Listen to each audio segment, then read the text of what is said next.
like if your rent's... Well, doesn't he have a job as a bartender at a nice apartment in Brooklyn, right? Or something like that? No, my God. Who do you think we're talking about? Gino Biscani. Last time I saw him was about a year ago, and he was still doing a bartending job and living in New York in an apartment with his girlfriend. No, it's actually gotten way worse. Oh, God. Taking a downward spiral. That's going to be my life in 2 weeks. Don't cut yourself short. Meh. I need more meh. Are we waiting for something? No, You know, Daddy's a little hurt. Hey, what was that? You know, Daddy's a little hurt. That'll hurt. Are you ready for the theme song? Can you know turn what? the second to last one up a little bit? Second to last one. That way. Meh, a little bit, little tiny bit more. Meh. All right, I'm good. All right. You know what? Well, let him try. All right. Whenever we're ready, right? We're on. Are we on? Is your mic good? Oh, yeah. How's it sound, buddy? Is it sounds great. I want to make sure you hear it. Yeah, I hear it very clear. Meh. All right, so we're rolling, right? The Artie Quitter podcast. What a big show. Thursday, we're wrapping up the week. Oh, sorry. Sorry. Oh, shit. Every Thursday, we're going to have Twitchels on. And, you know, he was really funny with Mike. Everybody loved that, the weather and everything. But Shetty's not here. And, Dan, did you hear back from him? We're going to try to get Buscetti on the phone. No, I did not. I'm going to try to get into why Buschetti's not here in a way that, you know, I don't know, won't insult people or make stuff awkward. But it's really, I have a theory. Dan does. I completely think this is true. And it's very sad. Very sad. In a sad life, this is probably the worst part of it.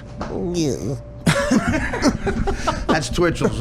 Twitchels has Tourette's and he's gay. Gay Tourette's. What a great setup. No. I mean, but there's so much more to me than just that. Well, then prove it. You got to prove it. Those are the broad strokes. Yeah, correct. I'm straight and fat. Like, you know, those are the broad strokes. And talented. Oh, there you go. Whoa, little ass kissing to start the show. Joe Matarese is here. I'm here. Now, Joe, are you booked every Thursday? That's what I'm... Yeah, I think so. Right, Dan? Yeah. What's that face? Well, unless you text me at 7 o'clock in the morning on Sunday and say that you're not. So you clearly didn't hear yesterday. It was very awkward. Dan, I asked Dan like who he hates the most on the show, and because he really went on a tirade against Gino, like really like nasty shit. He hates. And then he hates Sue and who else? Everybody. Chris Cotton. Dan scares me a little bit. It seems like even the people on Twitter are afraid of you. They think you have an anger problem. He does. He doesn't want to admit it. Yeah. No. Especially when he's quiet, and he's not just quiet, he smiles. He's very smiley. Then all of a sudden, when he gets mad, you don't know if okay, guys, we're ready. Sit down. Well, no, I think yesterday his excuse. He said he was trying to make it funny. If you listen to it, I think it's very like the details he remembers about stuff you've done. I don't know if you'd come here every Thursday if you heard yesterday. I didn't hear yesterday. So I said really railing on Gino. Really, doesn't care for Sue. Chris Cotton, he doesn't like him at all. Then out of nowhere, I said, well, who's the worst guy on the show? Matarese. Really? Yeah. So then, my God, it just a tirade of like, and then June 18th, 2013, don't call me up at 9:27, but I got to, Jesus. Details. So you have no idea. I'd listen to yesterday and see if you want to come back. But he claims he's trying to be funny. Really? Yeah. Well, he just texted me saying, like bringing up that he thought I texted him too early on Sunday because he said he was in church. Right. Well, I mean, you don't know that, right? No, I don't know that. And I don't think I texted him at like 6 or 7 a.m. If you tell a guy... It was probably at 9:30 a.m. If you tell somebody you go to church a certain time and you disrespect that, but you have no idea. I didn't know he go to church. Does it surprise you that he goes to church? No, I go to church too. You do? Yeah.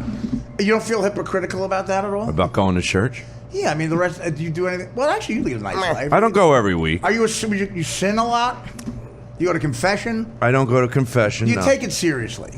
Church. Like, you think there's a God, you're not atheist, you believe in it. Yeah, but if you don't go to church or you miss a couple Sundays, or in my case, like once a year, I'm the Christmas and Easter mass type of guy. It's sad to say. Right. But does that mean I'm going to go to hell because I don't go to church constantly? No, I don't know. I'm asking him. I don't know. Do you... If I didn't have kids, I can be honest, I wouldn't be going to church. My wife and I did not go to church. Do you believe in God? That's a great question. No. I don't know. I would like there to be. I would like. First of all, wait a minute. I have to reframe this. I really want you to try hard. Do you? No, listen. No, absolutely not. Really? No. Okay. I did. No, I don't believe. Like, I was brought up Roman Catholic. I don't believe any of that bullshit. No. None of it. No. But. And it took me a while to figure that out. I mean, so is it weird to go to church with your wife and kids and not believe in God? I want you to try hard to give the answer that is going to cause you to not call us at 6:30 and edit it out. So it's just I heard you were busting on me. Whatever. I got a lot of people saying, dude, fucking people on Twitter are fierce. No, of course. They're like, hey, you're a fucking bitch. Yeah, I have to go suck a man's penis. I wanted to go, dude, you know how many times I've had people ask me to cut something out of a podcast? Don't respond. How many? A lot? Lots of times. Yeah, because you get so comfortable. And then you say something, and like who? That's got to be tedious going back and having to cut out something. No kidding. I don't do it either. They do. Good. I do the editing. But, sometimes it's tedious. It depends on the level of the edit. But it's, again, the critique I have of Joe's career is I think you're way too paranoid about it. You could argue that, like the people you were worried about insulting on the show, you could make an argument you'll never talk to them again. You think that'll I don't think I can make it. No, because I see them. Right. Yeah, and you would never stick to that. I see them now. Why would I all of a sudden stop bumping into them? You like a lot to where it would be awkward if they heard that? Every couple months I would bump into one of those people. All right, well then if it's that constant. Yeah. But the religion thing, I know it's if I didn't believe in it, I'd tell my wife, go. I can't sit there. Like, you know what I mean? It's like this is gonna sound weird, and I think I literally go to church for like hoping that the priest does his sermon and makes one great point or one great message, and I feel good. I got news for you. You got a better chance of hearing it at an AA meeting. That's true. Because they have perspective on life. Mm-hmm. What the fuck does a priest know? He sits in a convent staring at the fucking wall. He can't come. Even if he's totally disconnected and doesn't believe in what he's saying, if he makes a good speaker can make a good point. And what's he speaking about? I think he doesn't have any life perspective. Let me think of something. Any comedian who's been on the road for 20 years would have a better chance of making a point that you relate to. All right, well, we go to the kids' mass every Sunday. It's for just makes the kids and parents. It's just kids crying all over a church. Well, they call the priests call that the Playboy man. That was fucking great. They're all fucking pissed that the one guy gets to do it every Sunday. You motherfucker! Oh man, how do you get that every Sunday? Well, I did a joke. So after the Pope left, I said they went up to the people in New York and said, "Listen, the Pope is so upset he missed the World Series, and he really became a fan of every player in this year's World Series. He would like to invite the winning team on the plane with him just to talk." And they go, well, "The World Series hasn't happened yet." And he goes, "No, we're talking about the Little League World Series." Oh my God! Oh man! A Taiwan team won. If you're a pedophile, if you're a gay pedophile, the winning team. Maybe they were semifinals. The team that got to the finals from Taiwan. They won. Okay. They did? That might have been Japan. That winning team, we talked about ugly teams. Mm-hmm. That winning team is the most adorable. Like, if you're a pedophile gay guy, it's like watching, for us, it's like watching 22-year-old Heather Locklear. The third baseman is 22-year-old Heather Locklear. The second baseman. I don't want this to become an ugly thing. No, they are so like Jeffrey Dahmer ready to be fucked. Eat their brain, put them in a drum until they fucking dissolve them. Fucking sick. Like that kid who they delivered back to Jeffrey Dahmer, the most chilling fucking. You know that story? No. He killed and ate brains fucking like 13 Asian kids. He was fucking Asian kids for a while. Uh-huh. And so one kid he picks up at a bar, and he looked like every one of these Taiwan kids. He could have been any position. About 17 years old, and Dahmer rapes him, but he's not, hasn't killed him yet. He gets away. He gets fucking away. Now you talk about homophobic cops. He's in Milwaukee. He's running around like, that's the dream when you're with a serial killer. You get outside somehow, just any cop, like, please, I got a story to tell you. And think about what's going through his mind. He's 2 weeks he's in captive. Now I'm out. Cops are here. I'm out. I survived. I got a book deal. I'll be on Oprah, whatever the fuck. The 2 cops, white guy, whatever. Like guys like we grew up with. What's the problem? He goes, this guy, blah, blah. So they say, they figure that's 2 fags in a fight. Let's bring him back to his lover, The cops take him back because they think it's just 2 gay guys fighting. And they're goofing on it the whole time. They knock on the door. Jeffrey Dahmer opens the door. He's got the pan ready for the kid's brains. And the cops go, hey, your boy's back.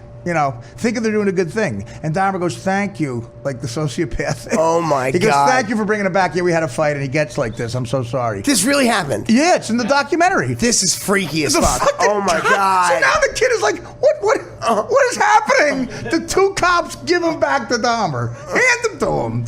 And as soon as the cops left, Dahmer's like, I can't risk this again. And what was the kid so delusional that he couldn't he couldn't verbally explain Dahmer not to? Drugged him. I know, but I mean, so the drugs made him not be able to even. Yeah, because you'd be fighting for your life to say, this guy's killing me. What do you think? Surprise? He was on like LSD and oh man, give him acid and you fuck him up. So he was helpless. Yeah. Daddy needs a therapist. That is fucking horrible. I really like that is one of the darkest things. And they show a picture of the kid. He's a club kid, I guess. So the cops figured out, I guess, from timelines and forensics that the cops were gone for 10 seconds and they just killed him. And then ate his brain. They found that kid in a drum. Did they interview the cops in the documentary afterwards? The cops are they had rehearsed answers. They didn't know charges or anything. Did they show any remorse at least? Well, did they say whoops? The only reason they were. I just picked a patch of oopsie daisies. I believe they were. That's the line. That's the line. Well, that's American Dad, right? Yeah. No, in other words, the cops were real honest. Because the only reason I know they'd said that goofing on the gay thing is they admitted that. Okay. They thought it was and then they called in something, we're just letting you know we're not calling this in. We're going to be gone for 10 minutes giving this gay kid back to his family. Oh, my God. I mean, they found that kid in a drum, he decomposed. God. I just thought What? This is ADD in my brain working, but it connects with the church and all that. I just thought of something that you might find comedic. Because my son, only me? Yeah, my son is playing on the parish basketball team. So you're going all the way with the When did you get this religious, Joe? That's what we were just started talking about. Yeah, go ahead. And my wife and I will both tell you that we're not 100% on believing in all this. Do you think it's better schooling? I think it's common. I have a feeling a lot of people nowadays, when you go to church, they're just like, we're just doing this so our kid can get his first Holy Communion. Dan claims it's for camaraderie or something. Become friends with everybody because we're all friends. Yeah. Our kids are let's go to Sunday school after that Mass at 9:30. Community. Community. Sense of Community. Well, you don't get that anywhere I else. get it. I know. There's other outlets Why to get about that. But isn't that a weird community? Are they? I don't know. I don't trust them. But I'm not like a hardcore Catholic, so I'm not even a Catholic. You So. go What more, is a hardcore Catholic? Isn't it weird to you there? When they're doing the responses of the Bible and also I don't pay attention. Well, why are you there then? For a sense of community, because you can get isolated doing, especially what we do. You can get very isolated. What about the it's like therapeutic, is what he's saying. It's it's almost a form But he of said therapy. he doesn't pay attention. He doesn't even No, but I bet if when you get that rare priest that starts giving a really good sermon, and you go, all of a sudden you notice when something good stuff, and then you're like, oh, that was a good. The message. other day, I had an experience. Well, this is an obvious. Why did I go into priesthood? This is one that I tweeted about and people gave me shit. But the priest, at the mass basically mentioned Pope Francis saying something about, as a parent, the number one thing you should always be trying to do as a parent is be a factory of hope. Right. And I said, wow, that's a really good. I like that line, a factory of hope. and it just made me. It's like that's what therapy is. If you can have one little short thing that's in your brain when you're at because you can easily be a parent and forget about that and say something. But negative. you know what that is? You know, in 5 years when we're all working at factories, tell your kid it's one of hope. I've been fighting the Pope when he visited New York. Went to a bunch of sick kids, dying kids, and touched them all and blessed them all. And I've been following the kids; they're all way worse. Everyone, that one has gotten better. This is what's funny about the basketball team. Yeah. They'll accept 3 non-parishioners on the team, right? Black kids. So this is funny. There's this one kid. They didn't even have a soul. I Black kids? don't even want to say his name on the podcast, but we're friends with his parents. We could just edit it out later for an hour. He's Jewish. He's Jewish, but the kid's fucking unbelievable at all sports, and basketball is probably his number one sport. He's very thrifty at saving those rebounds. Very thrifty. So I get Don't waste a perfectly I get good the board. email today with the teams' names and their numbers, right? Yeah. And I say to my wife, I go, "What's his name's not on the? He's not listed here." And she goes, "Oh yeah, they had too many non-parishioners. They're not letting them play." I go, "Did they realize they just cut fucking The good player. Michael Jordan? They just took Michael Jordan off the team. Yeah, well. because he's not in our parish." I'm like, Maybe he got scared away when they said you have to report to camp. No, you know. What's that mean? The he's Jews Jewish? were put in camps, yes. Is that a Jewish joke? No, it's a terrible joke, apparently. Do you have to yank at your tie after you say it? Tell me more about your awful parish basketball team. You're Catholic, aren't you? I am Catholic. Do you still go to mass? I go to church on occasion. Why do you say mass? And what is your reason for going? It's actually what Dan said, not community, but it's a therapeutic, it's a sense of solace. I'm a firm believer in anyone that thinks, it's just chaos and anyone that thinks they're the center of the universe and there's not something bigger that created you or created this, whether it's God or Allah or Buddha or energy or nature or whatever. I think that's what leads to stupidity, and you take yourself too seriously. So I like going to church just for that moment to. You said it, Dan. We get so separated from everyone in the nutty in this crazy fucking business we're in that sometimes you need to stop, come up for air, and say, "All right, I'm just another cog in this giant fun wheel, and this is the way I'm getting through." But you find sometimes that you got to feel like you got to be in the mood to do that. Like I find, I haven't gone to church. Do you have cataracts? What's cataract? One of your eyes is. Oh, I was born with 2 different color eyes. know that? It's called I never heterochroma. noticed that. Look, I it's never half looked green, One of his other things. half green and half brown. Gino, do you want to do an Asian joke with the cataract? I don't have a slant on this one yet. Artie, I agree with what you're have saying. you ever heard this? Because my dad, when I used No, first of all, let me say, Gino goes to church because he needs a place to stay. They have wonderful soup. You get coffee, cookies. Gino, if you notice, I guarantee if you look at the dates Gino's gotten to church, it's snowing or raining. 3 holding me back. 3 hots and a cot. Now, have any of you guys ever heard this? Because my dad and my mother are very religious. My dad even worked for the church at one time. Okay, so hardcore. Here we Very go. angry at me because I stopped going to church forever. And he used to say, like, when I would complain about, this happened or this happened, negative things in my life, he would say it's because you don't have God in your life. Did you ever have people say that to you? What's that? That you need to get Just a priest when he was putting chloroform over my mouth. Yeah, but I bet Artie's You're heard yelling that because you don't have God in your life. AA is big on religion, right? I mean, It's based on the 2 guys that started it. They based it on Catholicism, Right. and the big book, as they call it, that they wrote used to be completely. It said God all the time, of course. Now it's more sprinkled in. No, it's not in at all because the '60s came and. Oh, they took it completely out? There's no religion in it now? No, there is, but it's high. It's a higher power. Right. Okay. It's a politically correct. Version. Oh, I see what you mean, yeah. But it's completely based on from the fucking 12 steps. 10 Commandments, 12 steps, it's all fucking based on religion. Right. Because the structure of it and everything else. I won't ask you to cut this out because Catholicism. I would think If you ever ask him to cut anything Jim out Norton's again. probably Jim Norton's Let me tell you something. If the Very phone religious. if the phone rings after 4 p.m. and it's you, we're not picking up. Joe Matarese is a douchebag for making you cut something out. Do not cut that out. I've been to Jim Norton's apartment. He has some religious figurines in his house, and he's a guy that's... What type of religious figurines? Like statues of Jesus? Where were you? Yeah, he has Where a were you statue of opening for Jesus. him when you saw that? We filmed him for some documentary we did a long time ago. But I find that most people that are sober and stay sober Right. are usually religious. Don't you agree? And boring. They may not. And boring. Yeah. They may not. They may not. You listen to these guys talk; they're far from boring. It's true. Their fucking stories, like wow. I mean, some of them are real, and they're good storytellers. These guys, like I'm saying, you go see a guy who's lived life. A priest is not going to fucking do that. Right. The AA meetings I've been to, like one every 2 or 3 of them, something like a janitor at a fucking diner says something like, "Wow," you know. And a priest is a guy like, you know, he's not living life. He's not allowed to. Right. Yeah, And they're usually secret gay guys, you know. But then again, they might be living life more Yeah. than us. Because if you Which can is find that one thing that you truly believe in that actually makes your life easier and makes you like happy to wake up and get out of bed, that's great. Whether it's God or any higher power, They're not allowed. They to might be come. happier than us. They're not allowed to come. Oh, fuck that then. Technically, by the book, you can't masturbate either.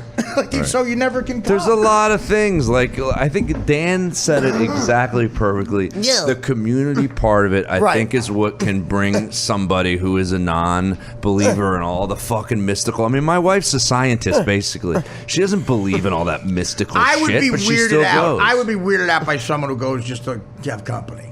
Yeah, But for, it's not just for that. It's camaraderie. not really to have company, but it's just Was your goal to make a friend? No. Like, Dan, was your goal to make a friend? No. Well, what do you think? I don't get it. For an hour, you have to be around those people.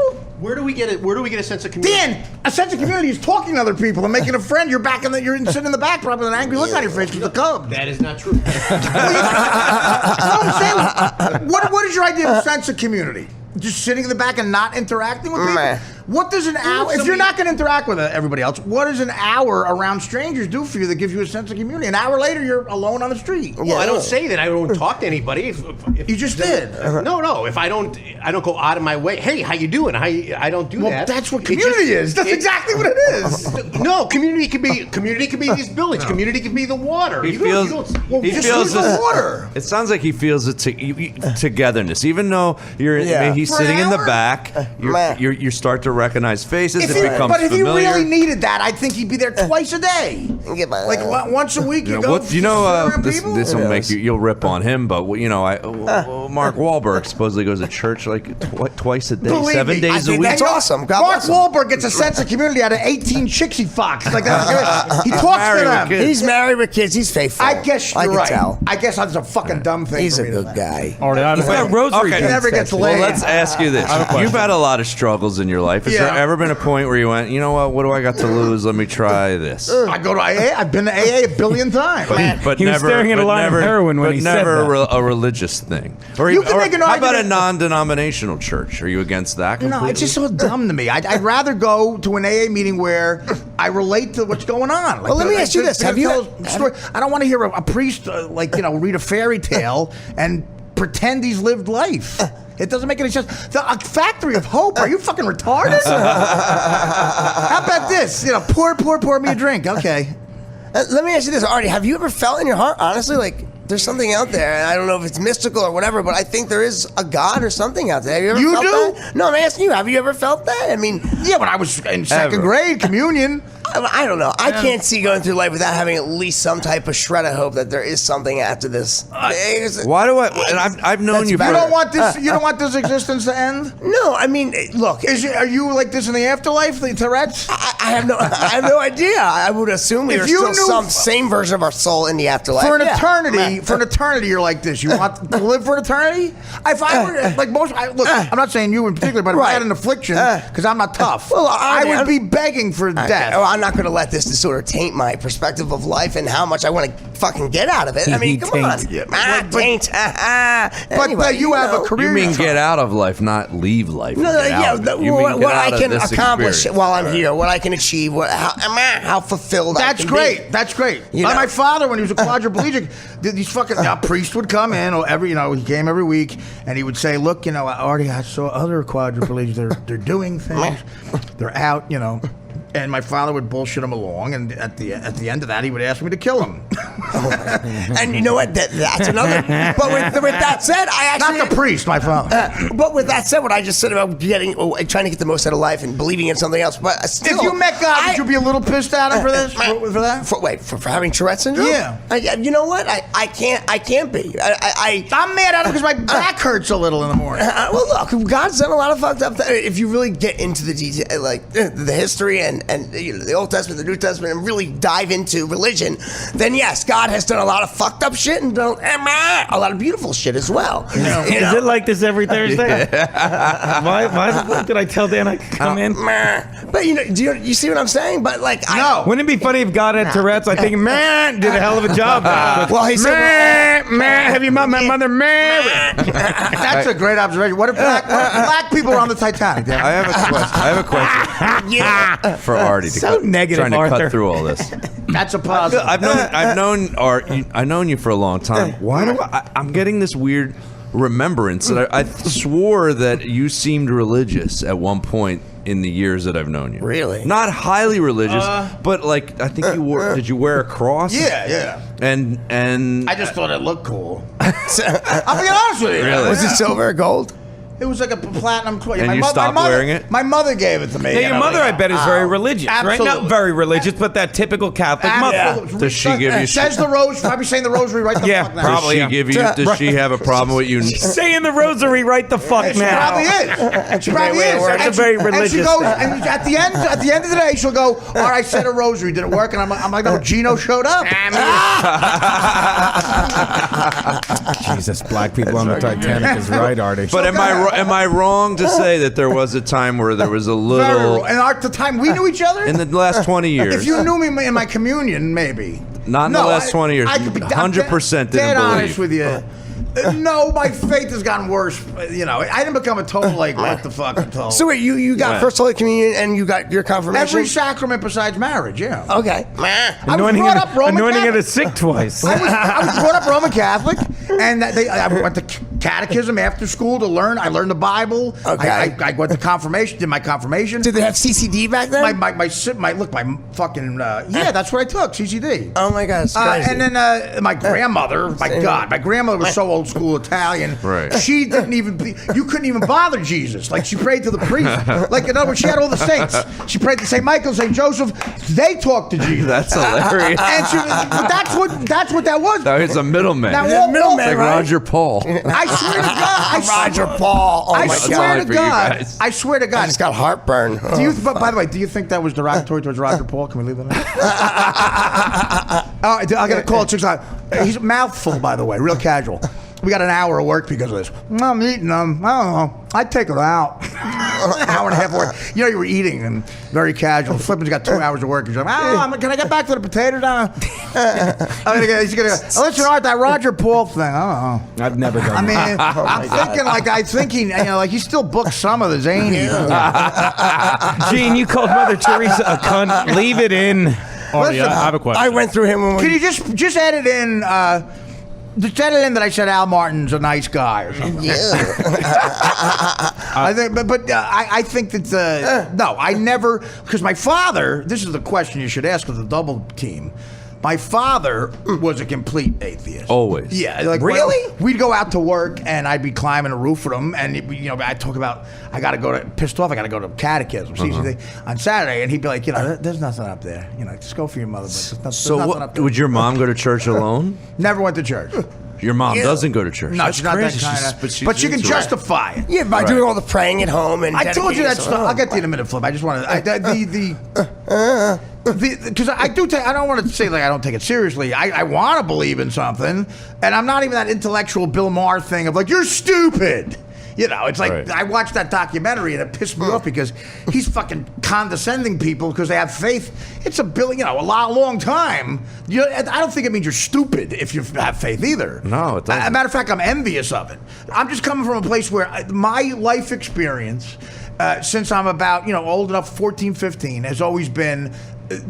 At the end of the day, the debate is always no. It's probably not. So I have a question. for you. Yeah. If you had kids, Yeah. would you, this is where it gets tricky. Like I said, I didn't go to church the whole time. Had Right. kids, and my son started to hit that age where all his friends were going to Sunday school and stuff. If you had kids, would you want them to make their sacraments and let them decide later if they want to be religious or not? I would would you not. skip it on? I would skip it. Really? If it were me raising them alone, You would. If I had a wife that wanted to do it, I'd be totally supportive of it. I'd put my Okay. suit on and go, great, you know.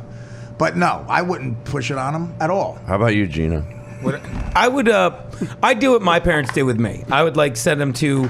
Like I'd make them I'd baptize them. I would make them get first. Well, listen, if Would you stuff is- baptize? Your I would kids? take No, them. no, I would no. take You would them skip through baptism and I would everything. take them through confirmation. I would, and then it's up to them. And then let 'em go. Because I don't feel like But my if stuff stays the way it is for you now, your kids will be living in church part time. doesn't matter. Then it'll be even easier for Daddy to get them there to the confirmation. I'd just be like, just don't wake me when you're doing all your amens, yahoos, and If my bring father- back some if my Julio father- for the Those good guy. pews Yeah. are comfortable. But I would. I'd take them through confirmation. If my father was a comedian who called himself Daddy, I don't know. I wouldn't believe in God. No. How about if your mom? It's just you and your mom, because that's who it is right now. If it was And my just, sister. if- My if your- sister's very religious. Okay, your mom and your sister I'll say, say. Artie, Very- we would appreciate it for us if your kid would get his sacraments, get baptized, all It's that up to the stuff. mother. It's up to the mother. Yeah. Your mother. No. My mom, the But mother. what if your of the wife child. was like on the fence, didn't know what she wanted to do, and your mom really wanted it? You wouldn't do it I for would say, her? Ma, you got to talk to whoever the fuck is. And then Brunella. you would just step out of it. You let her, whatever. You would Yeah, you would have put that's another thing down. I've learned with women. Let them have it. Fucking, where do I go? What time I got to be there? Yes. Without a doubt. And I may not go. Yeah. And instead of me, sometimes I would put it out on the line. Remember, Rod Stewart had that great line after a bunch of. He said, "Listen, next time I want to get married, I'm just gonna find the woman I hate and buy her a house." He cut out all the fucking bullshit. He had it. He was fucking cynical. I'm like that. Is this your new way of thinking? Because you've had some major fights with women. No, it all ended fine, but the fights were no. I didn't communicate myself, and you live life and you find out who you are. I would say, listen, there might be times where I go to your sister-in-law's wedding or your cousin's wedding that you're in. There might be times you go with $5,000 instead of me. I'm just going to throw money at certain situations. When was the last time you were in church? You had to go for a wedding. One of your best friends getting married. Were you ever in somebody's wedding and you have to go to the church? Yeah, sure. You go to the church then. You don't Joe, skip I'm not that. gonna fucking be a fucking objector to my buddy Dee's getting married. I'm like picketing outside. I put a suit on. I skip the ceremony usually. I go right to the buffet. But I'm saying if I'm in the wedding. you've been to the church. A bunch of times. I've been in black weddings. My black friend Horton got married. Oh, that must have been fun. It was oh my god, it was fun for a little while, but then you're like, whoa. Checking for your wallet. Where are my keys? You went to Patrice's funeral, Patrice O'Neill, right? I did. remember that. May he rest in And I'm sure peace. God Patrice bless ever him. talking to him. He was very religious. Patrice. Oh man, missed that Fucking in a guy. whorehouse in Brazil. How about if you die? Do you give a shit if they just fucking cremate you? Who gives a shit? No ceremony? Do you want a grave? Anything? I would like, you know what I would like? I would like you to give the eulogy and then ask if it was taped to edit stuff out. Listen, I said something about, fucking in the eulogy, I brought up Chuck Schumer. So I annoyed you, huh? Oh, and Sam, but that's not passive aggressive. Dan told me you weren't like seriously really angry. Because I don't have to do it. If I had to do it, they had to do it. All right. I hope you guys weren't angry.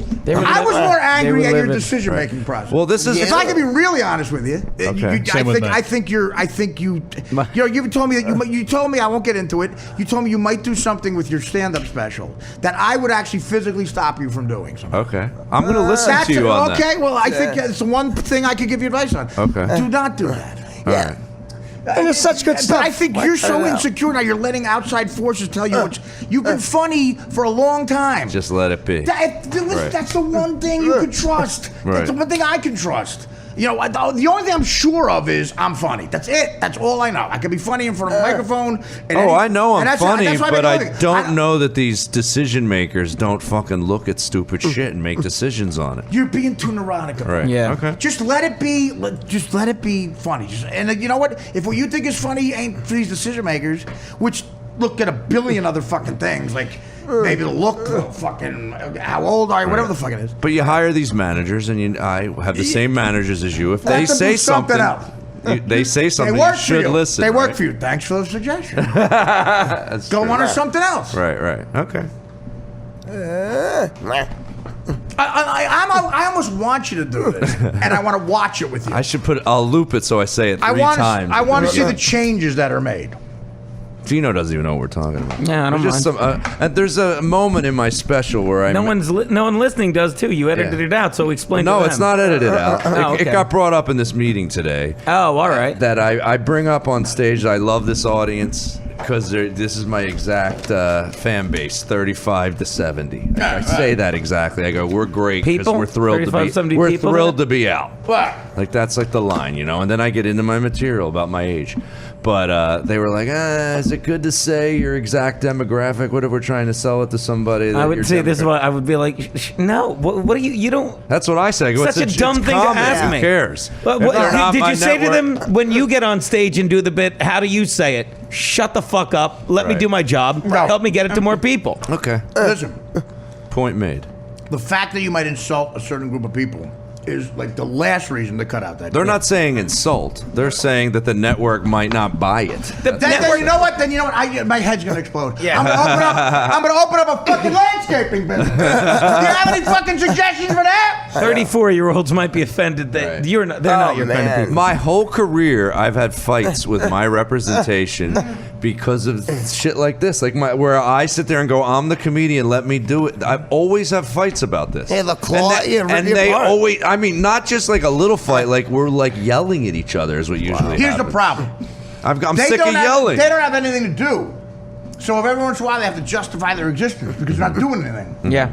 And they go, okay, I'll make the suggestion, and you'll see I'm really thinking about them. That's a perfect analysis. And listen, if a non-creative, unfunny person makes creative suggestions because they feel they have to, it's not even in the spot. It's not even an idiot idea they have that they think is good. Right. It's like they force themselves to just because they want to look like they're working for you. The chances of it helping the situation are nil, zero. Right. I guarantee that's never.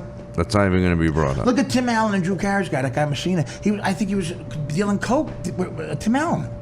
He met him in like and Tim Allen probably said, "You do this shit, I'll do the tool." Mm-hmm. Who knew that would hit? That's what I did at the special. The guy shooting it and editing it and doing all that came up to me. I swear to God, dude, I'm putting my shirt on to fucking get dressed in the back of the fucking club. And he comes up to me and shows me this big TV screen with all the angles, all the shots that's going to be in this. Right. He goes, here's all the shots. Which ones do you love? He starts saying all that. And I looked at him. I was proud that I actually said this. I looked at him. I go, dude, I'm going to do my stand-up act. You do the rest. I don't know. You shoot it. But I'll say this: having done enough stuff, they can fuck that up. Oh, no. I should have stepped you in. should always look at a direct, because with comedy, if they start to get creative with that director thing, a lot of cuts, like I'm gonna shoot you here, I'm gonna angle here, and you don't even know what the joke is. Exactly. Chris Rock. That's what I have happening a I little love bit. Chris Rock, but I think he felt like, okay, I have to, it's going so well by his 8th special, I got to make it look more artsy. I think he fell into that trap. Oh, yeah, when he did them all over the world. Yeah, Rick Rubin, who I respect too. I love. I met him, and he's great. I think Rock's great, but I think they got carried away with. Look, it's just stand up, man. I do this better than anything. Let's try to fix my movies. That's what I gotta. When I'm stand up, just shoot me, and don't make sure they would cut. So basically, Rick Rubin had an idea that he told Rick Rubin, the Def Jam guy, Beastie Boys, Run DMC, $1 billion from rap. Then he sold the company Russell Simmons. He was the head of Sony. He did that Johnny Cash album. Brilliant music guy at Rock Love. So Rock calls him up for advice sometimes. He produces it. He gives Rock the suggestion: you do the same act in London, New York, and wherever the fuck, in LA or whatever it was, and we're gonna cut to it. So there were times where he would do the setup in London in like a tuxedo because it was New Year's Eve. The punchline is in New York in another outfit. So all that does is distract you from the fucking joke. All you're thinking is, what happened there? It takes you out of the moment of the joke. If a I joke agree. is funny, you could sit here like we are right now and tell it. It's funny. Chris Rock telling it is like, just let the cat. You got press on, and then walk away. Can I ask you a question, and you can just rip on me. I swear to God, I don't care if you rip on me. Just right? about the Capitol. If Do I- you think I was thinking of not of it? Yeah. If I asked you, because the special's not done yet, and I've sent it to a few friends Well, because by I the way, wanted feedback. By the way, when you saw it, did you have any problem with the direction? Like, it was fine. You think it works? What? The direction. Did you add the What? laugh track yet? Man. I don't know what you're asking. The direction. You said that you watched it and that guy did a good job of the shot thing. Oh. Well, this is the thing. You know, he lives in Westchester, so I go over and I've been involved in a little bit of the editing. But you know, when you do a special, sometimes you do it differently. You have a high budget, and they go in, and you're not there for the. Were you there for the editing, or they just edit the whole thing and hand it to you? They send it to me. They send me a cut. And you can say, I don't like this and that. You make notes on it. Sure. And did you change it, or you were like, it's fine? Yeah, I changed a lot of stuff. Oh, you did? Okay. The last one I changed the order of a couple of things. He changed the order. Yeah. Well, I changed the order, and now I wish I didn't change the order. I want to put it back to the way it was, which is one issue. But what's happening is the question I have for you is if I hate asking. What? I hate asking any comedian to sit and watch my special and tell me what They hate doing Not it. even. I don't even want you to. Dude, I watched it. It's the only way I'll ever see it. I don't want you to. I don't even want feedback on the content or the jokes. It's funny or I it's get it, not. 'cause you're I humble. actually Yeah. literally want you to tell me that it's edited poorly or like it's too choppy First or of all, whatever. yeah, that kind of. I can't believe you have a problem asking me this. Because you did 2 crowds, right? Yeah. Well, But every you show, used- I've done 3 specials. Everyone was 2 shows. In one. So I did 2, Yeah. but there's parts where you can tell by the way it's lit in the middle of a joke. It cuts to show 2 and back to show 1, and the Yeah. whole front row just fucking changed. Well, the way you they see, shot it, you can tell. But you noticed So that. I know. Yeah, I don't think because they're looking at you. Believe it or not, you They're know- I not learned that. looking at I the learned that front in movies, the continuity stuff. I would yeah. rather, well, especially with comedy. I'd go like you do would take. It happened to me in Elf. I told Yeah, the story. the gloves. I thought. What happened? I thought I got this poor woman fired.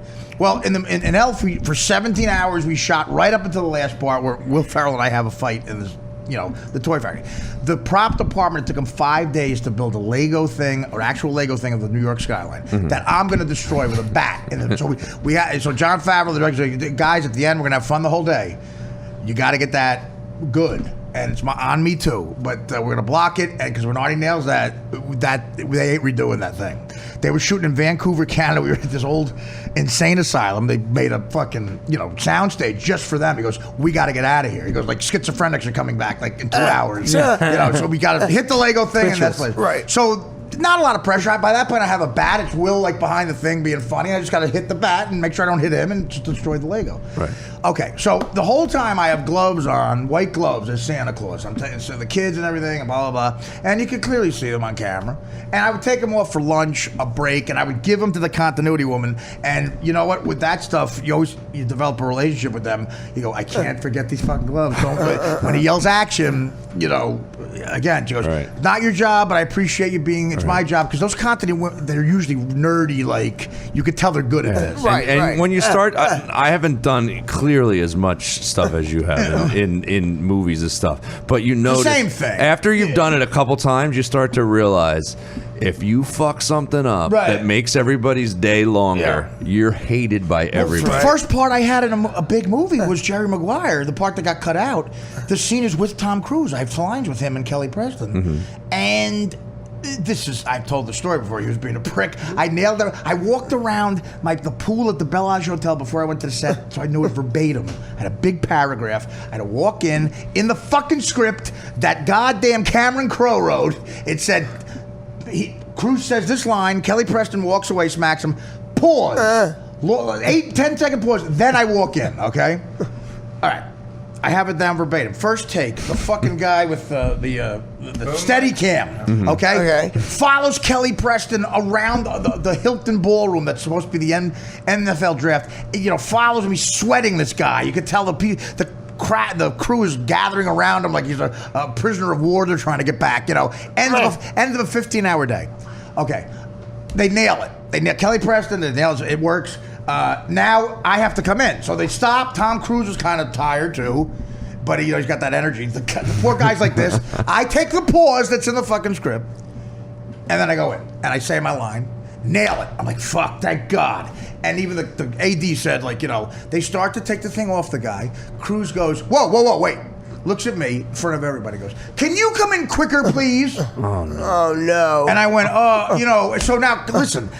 He was mad I paused. It's in the fucking script. Right. Oh, man. That he's getting paid $30 million to shoot. And you didn't say that. Oh, right? God forbid he points it out to Cruz. This is where Cameron Crowe was the nicest fucking guy in the world. So now everybody realizes, including the Steadicam guy who was about to take the thing off, we got to do it again.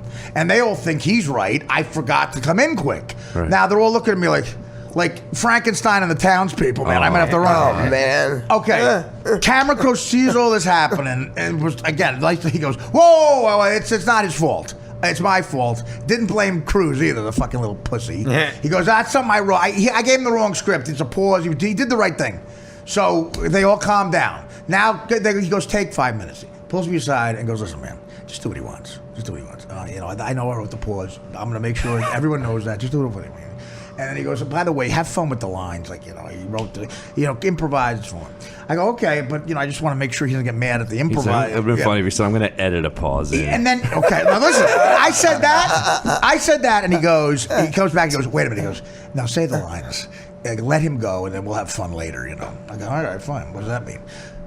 Okay, so comes back, and I know not to take the pause now. And he goes, by the way, guys, again, I wrote the script wrong. It was not Artie's fault. They fucking shoot again. Again, I fucking going quicker. I nail it. Bam, cut. And Tom Cruise, real military-like, goes, thank you. Oh, my God. Like overacting, like, thank you. Like real, like pronounced, like, That's right. like a snowboarder. Thank you. Wow. And I'm like, and he's sitting, first of all, I'm looking down. He's 5'5". Yeah, very short here. And so I, you know, and he left. And Cameron Crowe was like, great, thank you. And, they didn't do another take. And then the part that I got to improvise, it was with a fucking kid at a production assistant at UCLA with no emotion. Like, you know, and I had to try to get up for it. It's so hard. So Cameron Crowe said, there was a part in where I name a classic rock 70s band, and I was out of it. And he just kept yelling out like a Rolling Stone writer, say the Smiths. Now say Morrissey. Say Kiss. Say Midget Kiss. You know, they kept yelling out. And it was fun, actually. And then I rapped. And then, of course, the end of that story is, you know, it came out in November. That was April we shot it. And you don't find out till it comes out. That Yeah. I get arrested for possession of cocaine 2 days before it's supposed to go out. Oh, no. At Mad TV, I'm in LA County Jail.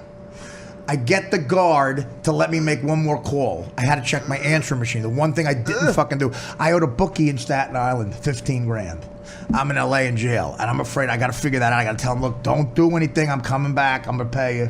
Blah, blah, blah. I got a jumpsuit on. It's like Alan Funt, like, it's I about to get worse. Well, I got a jumpsuit on that says LA County.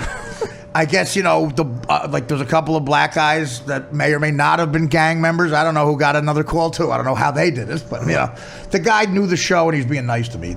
So I make a phone. I check my answering machine. I'm thinking it's the bookie, my mother, first fucking. It's 3 a.m. I told everyone I know. The good thing is, I'm going to be in Jerry Maguire. This is early in your career where you didn't know anybody. I got cousins and uncles who canceled Atlantic City trips to go see Jerry Maguire. Oh, my God. Agents are telling people blah, blah, blah. Nowadays, when we do like Letterman or The Tonight Show, you wait till the taping. Yeah. If it didn't go well, I don't tell anybody. A Cameron Crowe movie, I'm thinking? my Where Tom God. Cruise is mad at me? Yeah. The chances of that lasting. Okay. Jesus. I'm thinking, now think of how this hits me. I'm thinking it's Bobo, the bookie from Staten Island, my cousin, you okay? My mother, people from Mad TV, blah, blah, blah. First thing Oh, God, it's funny. Artie, Cameron Crowe, listen, I hope it's going good for you. He goes, I'm sure you're somewhere on the road killing right now. You're funny, I love you. Listen, I hate to say this, it happens sometimes. Nothing you did, you were great, just didn't work in the vibe of the movie. You're not in the movie. I had to cut you out of the film. But listen, again, you were funny. My fault, not yours. I'm sure we'll work again down the road. Take care of yourself. I hope you're doing well. Never saw him again. Click. That's November 1996. Wow. I look down and I saw the jumpsuit. I look at the kid, the Crip of the Blood, who's now, the kid behind him is now braiding his hair, like out of a fucking NWA video. And the guard is like, what? I'm just having a bad week. Oh, I just needed to pause.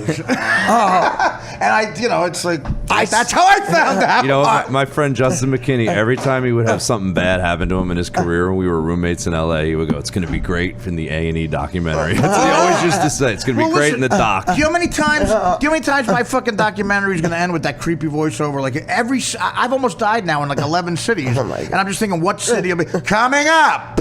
Artie Lang boards a plane for Detroit. Coming up, Artie Lang says, "Sure, Gino, come to St. Louis." How have they not done a documentary on you yet? That's amazing. Well, no, I got offered a thing when I was this first book, and it was too dark. It became like they wanted to kind of not like a biography, but sort of almost like why isn't he dead type of thing. Right. And I let them follow me on the road. And I watched the pilot, and thank God to Jared, I got some money for it. My lawyer had a thing. I called him after I watched it. I said, "I can get out of this, right?" I just started seeing Adrian, and we watched it together, and she thought it was cool, and then we said, "Whoa, this is really sad." Like Too dark. In other words, you think I died almost. Like, whoa, what the fuck, And I said, the woman goes, "I'm trying to make it dramatic. It'll be great." Now, that's the thing. It's happy. You're not dead. I'm like, I'm the one guy. I can't guarantee that. I might be dead. Wow. Fuck this fucking phone. Fuck this fucking phone. I was going to say, Yeah, well, I'm just, what also sucks as a performer and an actor. This is, Jesus. This is early Tell on. him I said hi. This is earlier on in your career. You haven't been on Howard Stern yet, right? This What? is way before that. This is my second season of Mad TV. Yeah, this is early in your career. Right. And what people don't realize that are listening, not only are you cut out of the movie, you don't have the footage. If you have the footage, Exactly. you No, can I put got that it. on. You have it? That guy I was with William Morris at the time, and a lot of bigwigs there had a. Dan, don't hang that back up again. Just take it out of the thing. A couple of bigwigs called Cameron Crowe's guy. And it took like about 6 months, but I got the footage. I have a And question. how did it look? Did you Here's like it? Here's the problem. There's no two shot of me and Tom Cruise. It almost looks like nowadays a kid could do it with a phone. It looks like I edited it looks okay. fake. Cruz says something, then you see me, then blah blah blah. And I said, "That's right. He was such in a rush, and we couldn't do it. There's no two He shot." never shot Right. a two-shot. Right. All right, I have a question. The story you just told, verbatim, it was what happened to me. Verbatim? It's in Barbados. Verbatim on an island in the Caribbean. No, in all seriousness, it's exactly step by step the process. What you just told happened to me with Silver Linings Playbook. How? And that's what I. Wait, so exactly? No, yeah, I had a small role. I had scripted. I had 2 scenes with about 2 paragraphs of dialogue, and David O. Russell, Academy Award winning director, said, "Lewis, I want you to feel free to improvise," and he let me improvise one of the third scenes. So I did my scripted lines and I improvised. Bradley Cooper, Chris Tucker, and me. It's in the scene, and we do have 2 shots with us. So and he did a really fast pace. But that's what I want to ask you. How would I get a copy of that, even though it got cut from the film? Sounds like he had bigwigs do it, right? Yeah, because I don't have the clout like that. I'm trying to think. How would I don't anymore either. Some big, you know what? Because I still get residual First of checks all- for it, which is always a reminder that First of all, it's like a slap in the face. First of all, that's not even close to exactly the same story. You know what I It mean? was exact. No, it's not. I just kept feeling. I was like, "Oh my god, I know that feeling," and it fucking sucked. The only thing that's the same is we were both in a movie. Well, no, we got cut in a small role. He wants to know how you how does he get the footage? Yeah. Oh, It's bad. Right, it's fucking bad enough to get Is it cut for the impossible? movie. If I could at least have it for my demo reel, you know? with big actors, it looks great. People don't realize Yeah. that looks Listen. great on a reel to send to somebody. Listen, you're talking about guys who they're not approachable for shit like that. So you would need. I happen to be at William Morris. They packaged me at TV show. I was on a show. I was in That's the right, TV you had Mad department. TV at the time, yeah. So you had more clout. In the TV department, Good representation. There was a guy there named Norman Brokaw who was like about 80 at the time, but he was a legendary William Morris agent. And he introduced Joe DiMaggio to Marilyn Monroe, like that type of guy. I have pictures of him. Wow. Amazing stories. And James Dixon, the classic old agent who's now, got $1 billion from 4 guys. He took me into that office a bunch of times, and I had a blast with the guy. The guy actually liked me. The guy would call me at home, "How you doing, Norman?" Like an old school guy. I said, "That's the guy." Jennifer Craig, my agent in TV, we got on the phone, me, him, and her, and I explained it to him. And he didn't even, to him it was like asking your neighbor for a cup of salt. You know, he's like, oh, what are you kidding me? I'll have it to you tonight at 6 o'clock. Right. Wow. And about 6:30 I had it. Well, especially if it was a cut together scene. He goes, wait. It already was. Right. Like he goes, the only thing I'm mad at you for is they told me this was an urgent thing you had. I thought, like, you know, you accidentally killed the assistant director or something. He goes, you need a tape of your stuff in a Tom Cruise movie. Like, he was upset. Like, clearly Tom Cruise is not a star. I mean, yeah, he's not Errol Flynn, buddy. He's not his movie star. I got another question for you, because I know how I would have been, especially back then. I would have hoped that Jerry Maguire was a huge piece of shit. Yeah, Did it right. hurt your feelings when it was a big success? No, because I like Cameron Crowe a lot. Right, you rooted for. Yeah, I actually had a call back with Tom Cruise once where I met with him in the room with Cameron Crowe. Oh, did I ever tell you this story? Vanilla this Sky? is my fucking Vanilla Sky. I fucked up. Oh no! Because I was moving to LA the next day. I think I've told you the story. I'll give you my full review. You can tell. My honest thing is, Jerry Maguire is a great movie. And, you know, it's a better movie with someone else than Tom Cruise. I've never bought in Mission Impossible. I like. But like you didn't like Cuba Gooding, you're saying? No, I said Tom Cruise. Oh, without Tom Cruise. Yeah, Cuba? Cuba. You know, It's Cuba, right? Cuba, right? It's not Cuba. I Isn't never it knew Cuba? that. It's Cuba? I think it's Cuba. Cuba. Ask Artie. He's in the biz. It's the black guy in Jerry Maguire. Show me the money. Yeah. So I like, in other words, a young Michael Keaton. That's who I want. Oh, he would have killed Tom Cruise to me makes it.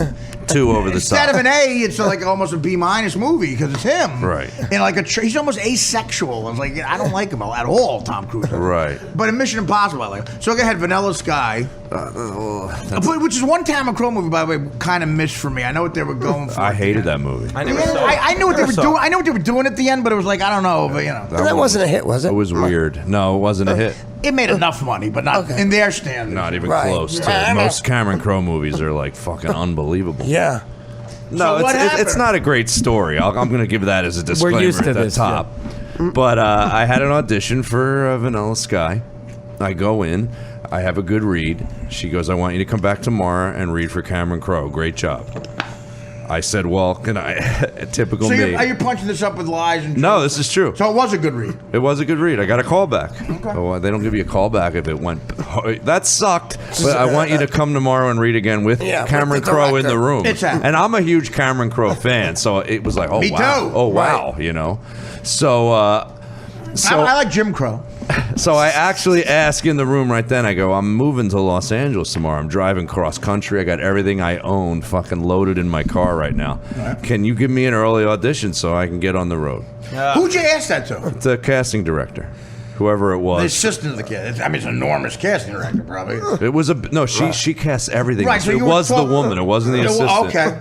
Again. So what Had she they said- given- I had they wish- given- I wish you would have called me before you asked that. Had they given you the time already, or did you say, can you make it early? I think I said, can you make it early? Because I'm that's not driving bad. across He You shouldn't have country. told her you're moving. So you didn't She get. didn't say 4 o'clock, and I said, oh, can I come at 11? okay. I didn't do one of those. But wait a minute. So you didn't have an agent at the time. How did you book this? Like she was. Let's think. Normally that conversation is with an agent. I've had a lot of managers in my career that were able to get auditions in New York City for acting Were you work. with Peter at the time? No, you had left Peter. I might have been because Okay. he was my manager. It was either Peter, the Steinbergs. It was either Peter or the Jason and Evan Steinberg. It's Peter. We've got you the new Cruise movie. You know what? Would you like it at 4 o'clock? No, 11. Okay. You want to have breakfast? What am I saying? It couldn't have been the Steinbergs because they weren't my managers. So I'm yet. just saying that conversation is, if you have some manager, let the manager Yeah, do you it. get to go ask them and let them be the, have that awkward. The only, fun. like I said, the only reason I said it is no time had been mentioned. I just said, can I have an early But one? my only question is, I'm just curious, how did this woman become aware of you? How'd you get the audition? Yeah, I can't remember. It had to Okay. be representation. Okay. I've had an agent once in my life. It was when I lived in LA. I was with Gersh when Right. I had a sitcom deal and all that kind of So stuff. most of it's been managers. Managers, yeah. Because the Jerry Maguire woman, it was a casting director who didn't have to do much. She was huge, doing her job. She goes, I said, well, how did I get this audition? And William Marshall said, I'll ask this woman, when a sketch comedy show happens, like or SNL changes the cast, they troll it because they know those people can do characters in movies. And she watched 3 episodes of Mad TV and thought you'd be good for this because I did an announcer in one of them. I said, my God, that's like, you did that much work? She goes, yeah, I do my job. Some of them are very good at it. And so that's how I got it. Yeah. But William Morris totally let me think of they pitched. They did. Oh, yeah. They took Why the credit. wouldn't they? They didn't hear about it. They don't know, exactly. Because they don't do their job. That's what you said 20 minutes ago. Like when they, why don't you be careful with the 25 to 70-year-olds, or because they just want to throw something in. Yeah, Right. Yeah, that's it. So the end of the story. So basically, what sucked about me saying, "Can I go early?" She goes, "Yeah, I'll give you first audition of the day." Okay. I wouldn't do that either. That would make me neurotic. Yeah. I don't like first. First, you think you know, because I've been on the other side. I've been on the other side where we're casting for something that I'm doing, and first sucks because I'll tell you why. Because you need to see 10, and then you can realize which was the best. And when you're the first, you don't have anything to weigh it against. That's completely right. But also, yeah, you can hit it out of the park and they don't even know. They don't know. But also, if it's the first or the last, people in the room find it necessary to comment on it, like almost like, okay, that gets the ball rolling, whatever. Right. And I when people who judge for a living, I find like casting directors, whatever, when they are forced to give an opinion, it's 95% is bad. Right. like I don't want to be. That's my insecurity. I don't want to be like. I don't want to force them to say something. Right. And if that's out loud, it taints the room for you. But do you think people? And what you said's even bigger. And do you think people listening right now can have any sort of idea of how fucking weird it feels to audition for something when you're walking in and there's 6 people staring at you? Feel like such a judged person. People listening go through that with the parole board. I feel like. That's gotta be right. So I come in the next day. Cameron Crowe's there. He's like a handheld camera. I'm telling you, the guy. I think I may have told this on somebody's podcast. Yeah. He's standing up on chairs like we're shooting the movie. I mean, he's like, this is one line. It might have been 2 lines in the movie. These pretzels are making me thirsty. It was. Yeah, it was literally like that. It was literally like it wasn't even a significant scene in the movie. It was a small part. He's like, again, oh my God, I love this. Do it this way now. Do it that way now. Do it this way now. Yeah. I had a man yelled at me once. And then I say, all right, thank you so much for seeing me. I walk out of the room, and as I'm leaving the room, Tom Cruise is walking in the room. Right. So I'm pulling the handle from one side, he's pulling the other. Now we're face to face. And you're like, my God, he's reading for this too? And he's going to read with everybody for the rest of the day. Right. And that's when you were talking about reading with the pro versus the fucking douche. Right. And everybody was like, oh, wouldn't that have made you nervous? I'm like, if you've ever been an actor and you get the chance to read with someone who's fucking really, really amazing at it, makes it easy. Acting becomes easier. If Cameron Crowe, was doing his job there, I think if he was really interested in you, he would say, no, wait, Joe. Do it again. I just did it 5 times. With Tom Cruise, come back. That's true. Cameron Crowe was in the room while you were doing all that stuff. And he was saying, he was filming it. He was holding the camera. I like it, blah, blah, blah. Yeah, Who got the part? Like, do you know in the part wasn't even in the movie. It was completely cut out. I saw the movie. That's the other thing. When you're involved with these movies, there's so much shit that doesn't happen. Like the stuff they shoot that they don't. Even like a film like Dirty Work, where we didn't have a huge budget, they used. I mean, so much stuff's cut out of it. Whole days are like that. We didn't need to do that. It's weird. Movie making is. I can't believe, having seen the process of it a bunch of times in different. I can't believe they get done. I can't believe movies get fucking done. It's an unbelievable, long, tedious the amount process. of people that have to do their job right. For it not to like Beer League. When we first started, I looked around at the crew and everything. And I had total confidence in Frank, but I looked around at everybody else and our budget, and I said, at some point, this is going to end terribly. Like, it'll get to day 8 out of 25 and a disaster. We can't go on anymore. A camera will break. And I give Frank Sebastiano that first AD credit. They made it so I just had to show up from Stern and just fucking hit the marks. They shot the whole fucking movie before we shot it. They went out and did this, wrote it down. Went to the field and the bar.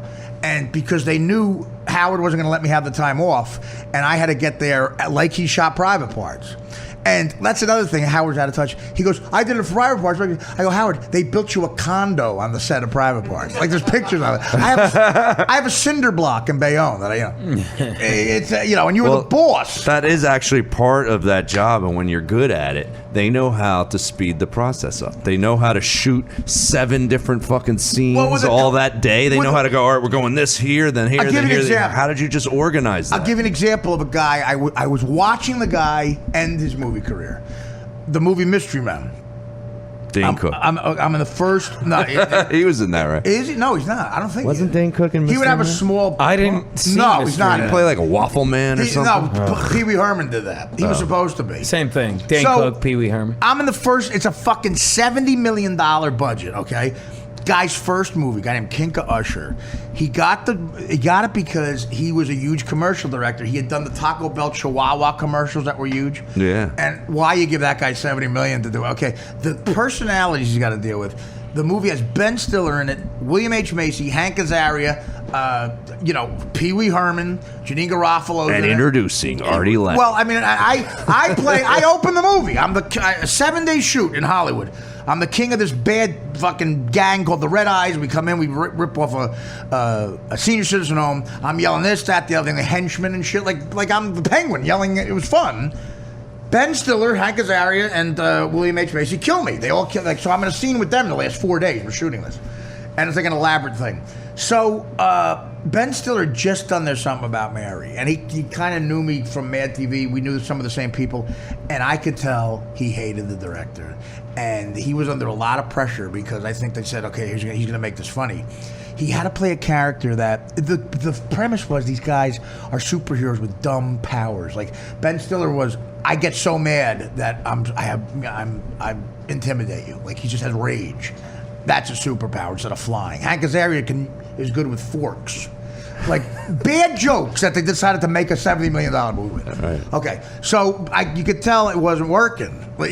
So Kinka Usher is oblivious to it. I never saw a guy sew with a wall up. He thinks he's fucking Stanley Kubrick and Peter Sellers. You man. guys can tell? Sometimes they can fix it in editing. I'm looking, back. Here's it. Dane Cook and Mystery Man. I knew it. The Waffler. Well done. Was I right? The part? The Waffler. Pee Wee Herman was the guy you were talking about. Oh. So I'm watching the guy end his career because he's doing all these angles. He keeps, like Ben Stiller's looking around, go, just move the fuck on, we got it. Just make it. But the guy goes, like you would do in a Chihuahua commercial. Now we're gonna and the guy's like, we'll get a shot of Ben like this. How about this angle? And over here like this angle. And then over here like this. And again, he's doing exactly what I said. Too many cuts. Right. The jokes aren't gonna work. Stiller's looking at him like this. So the second to last day, I'm walking out, and they're done with like a long day, 15 hours, and Ben Stiller walks up to me. And he goes, you know why I'm so envious of you, right? And I go, why? He goes, think about it. I go, I'm leaving tomorrow? Absolutely. That's hilarious. He had another 2-3 months. Oh, God. Now, look, he's looking at, he probably got 30 mil. I mean, coming over. Okay, so that, I said to myself, it made me laugh. He was real cool about it. Like, he goes, because you see me looking at him, I'm watching this guy do this, and he's got no control. The producer was a guy named Lawrence Gordon who did like The Sting, a massive legendary guy in Hollywood, and he liked this director. They took a shot, and he goes, as I'm leaving, the guy Kinka Usher goes, because at the audition we kind of bonded. He goes, hey, come on, look at the fucking movie. And he shows me the first scene. You can't even tell jokes are being. You can't tell any. It's a bam, bam, bam, bam, bam, like a fucking. Dude, you're making me so nervous about my special. You have to watch it. You would notice. No, you would notice. I did notice that. Okay. And they tell me, you start to not believe because people go, you're crazy. You're just thinking that. I'll look at it. I will. So the whole time the fucking guy, the producer. Talk about small victories in this world. The producer was real condescending to me because I had to do the movie The Bachelor too, and I was a third lead of that with Renee Zellweger, and they wouldn't give up. They needed me for 2 days, and this guy goes, "Fuck you, not that movie in 2 days," and wouldn't do it. So I caused. By the time I got to the set of The Bachelor in San Francisco, they hate me because I'm causing problems. Renee Zellweger had to get there a day early and do her hair because I was doing Mystery Men, and he was an asshole. So. He comes. I see the the first scene. I'm like, this is gonna be, oh my god, like it's gonna be like Ben Stiller might have to leave town, you know. And the guy Lawrence Garner comes up to me and goes, "Hey man, look at this fucking cast. Look at this guy. You know, are you proud to be in this? You know, you ended up, kid. You're in showbiz." And he goes, "Look at this, Stiller. Yeah, you got this, Janine Garofalo." Oh, yeah. And he says Janine Garofalo at the end of it, who I didn't like at the time. And he goes, "You know what?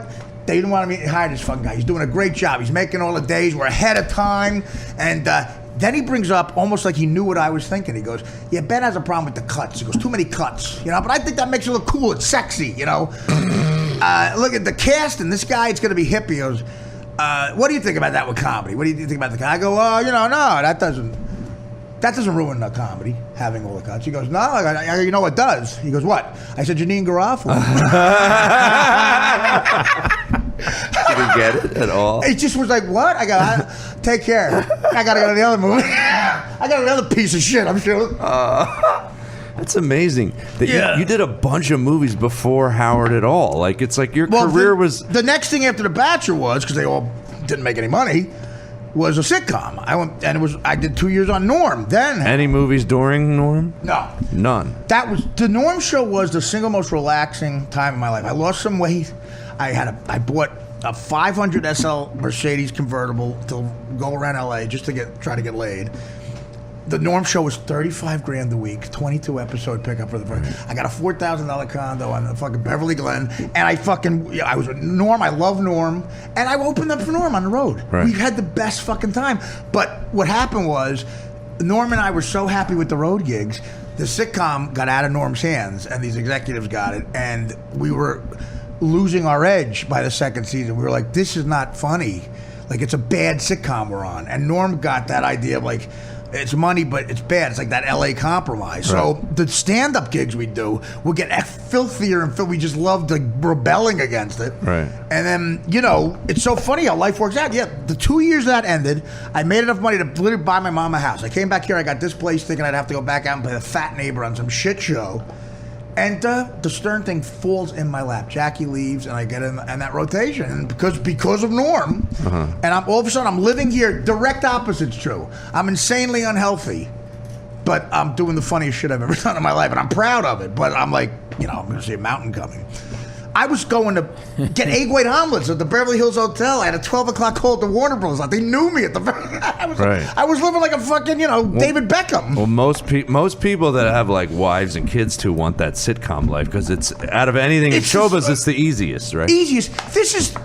There's no one. If anyone thought the life I had, because I wasn't the lead, there were some shows I had 4 lines. Oh my! And you can memorize that in 10 minutes. I memorized it. They would change. They would say this. I go, all right, but at the tape. You had to memorize it. Norm would do shit like this. He would, if I said a joke in front of the studio audience and it bombed, Norm would just let it lay there before he did his line. Awkward silence, and he goes to the studio audience. Hey, did Artie think that was funny? That was terrible. He would talk to the crowd. Yeah, and these people from Iowa think I wrote it or just thought of it. It was completely your idea. Because that was bad. Right? Do you guys like Artie? Boom! Fuck! I'm getting out. He would just cut in the middle of the scene. No, he would say that wasn't funny. What is it? It's Norm's passive-aggressive way. Yeah. We're friends of telling the writers, I hate you. That's what it is. Right. So they would come over real awkward. So you have a problem with the joke. Yeah, man, not me. Talking to fucking 500 people who didn't laugh at him. Jesus. Like he really hated really had a contempt for, not all of them. Sam Simon was on that there once a week to punch it up. And some guy, but he didn't like. Again, it was obvious the guys in a sitcom writing room, and it's probably true to this day, you could tell the guys who have a stand-up background and the guys who came up in the sitcom world.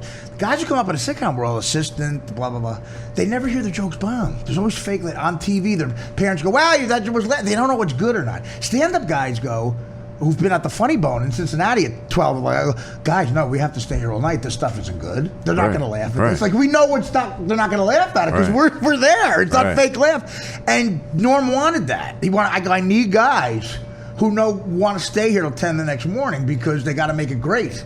And he eventually lost that fight. And so they didn't, he had contempt for the guys. Was there ever a... And it wasn't funny. He was right, you know. Was there... I probably know the answer to this, but was there ever a point early in the show when he did care about it where you would be involved in the writing at all?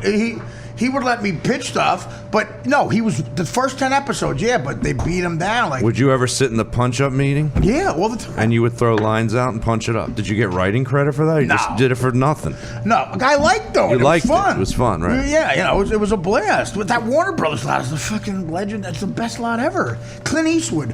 I parked my car. Clint Eastwood missed my car, just himself, on a golf cart. His deal's at Warner Brothers. Every day, me and Norm would go out and play football right by my car while we're waiting for the rehearsal. Every day at about 11, he was shooting, what was he shooting? The movie True Crime or something. Everything he shoots is on the Warner Brothers lot. So it's just him on the cart. I guess he gets his head straight. Just Clint Eastwood, Dirty Harry on a golf cart. Every day about 11:10 a.m. he comes by. And Norm and I are 2 feet from him playing football, but he doesn't acknowledge us. He missed my car every day by about 4 inches, making the right. And he kind of old guy going like this. He gets closer every day, and Norm goes, "Hey, man, how about that? You and fucking Clint trading insurance." I prayed for him to hit my fucking car. I said, well, Norm, you know what? You're right.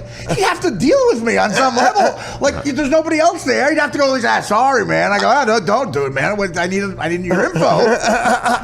Right, at least an apology. You're the mayor of Carmel? Who are you? That's great. He never hit it. He got within inches of it. And Norm's like, and every time he missed, Norm would let me go, ha ha. That's great. Hey, man, how about that? That would be, you could either do this shit show or talk to Clint Eastwood. The tours were so embarrassing because we were surrounded by friends. The friends, ER, Ray Romano, Drew Carey, and one other big hit show. Wow. ER, yeah. Oh, and the Brablo West Wing. Okay. And the Norm show that we were surrounded within inches of us, and Norm and I would go, or my buddies would visit from Jersey. All the friends got there at the same time for rehearsal with security, and I would just watch Jennifer Aniston. Would go to the gym and go to rehearsal. I would 10 feet with a basketball every day. Watch Jennifer Aniston's ass get out of that car. She's in a bicycle tight ass, and like me and Norm would always just say negative stuff. He goes, hey man, this is unbelievable. He goes, we're still not in show business. Like, and you did. Norm had his such funny shit. Norm had his own fucking show named Norm on the Warner Brothers lot, and we're looking at friends and going, yeah, that's show business. It's not us. We're hoping Clint Eastwood hits my car. That's exactly how comedian, like when you go to these gigs, it's like a private party and you're the performer. Yeah. I just did a gig in Connecticut at some rich fucking private school, and it was me, Mike Vecchione, and John Fish. And I get there, and the guy goes, yeah, the comedians are in the party. Right. I go, no, they're not. He goes, what do you mean? I go, we don't do that. I go, they're alone somewhere. Well, that's and they were fucking alone in some a corner room. in the back. That's us. What I loved about Norm was he was always that rebellious.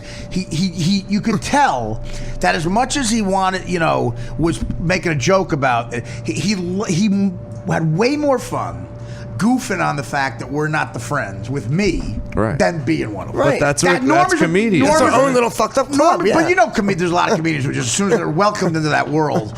I mean, Norm, there's comedians who schmooze people. He had his own show 10 feet from there. Some comics, would be at her house for a barbecue. Right. He just wasn't about any of that. Not the good comic. He was a true. That's the bad comic. To this day, he's a true comedian. Norm. Right. Like he'd rather be there.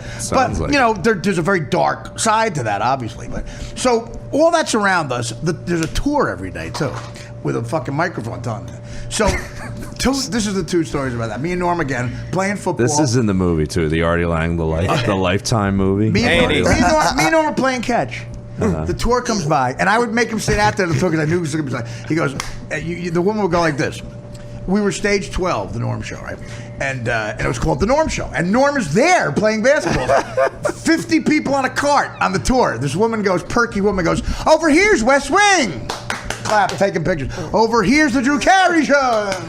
Over here is ER, like this. And then we pass by us and go, over here is stage 12. No way. Oh, God. Stage God, 12. that's awesome. Did Norm wave? Yeah, Oh my God, horrible. Nick, but again, he goes, all right, great show. Because she didn't know the show. She clearly didn't understand. Oh my God. So the other thing that happened, Nikki Cox was on the show for a year. 21-year-old. She was at her peak. 21-year-old Nikki Cox. She had a Jay Moore's current wife. She had a black. Okay. She had a black bodyguard, big fucking guy, who's like one of those Britney Spears type. Because I guess she had a stalker. And I go, the guy overheard me actually say the N-word. I had to go to Human Resources, and I claimed I was quoting Richard Pryor. I really had a bet on the fucking Knicks. So the guy, me and Norm watching the Knick game, and I said first to the mouth, motherfucking, because he missed the dunk, and Norm goes, "Hey man, I'm fucking Nikki Cox guy. I heard you say that, man." Did he really? And I look behind me, and he's looking at me like, "Oh my God, he did."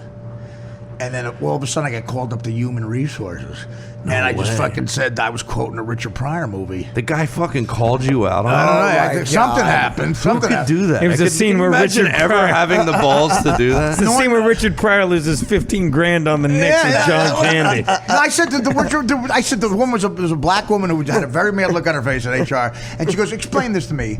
I go to okay, before I explain it to you, can I give you an analogy? I said I'm Italian, right? I go, sure, yeah. I go, say your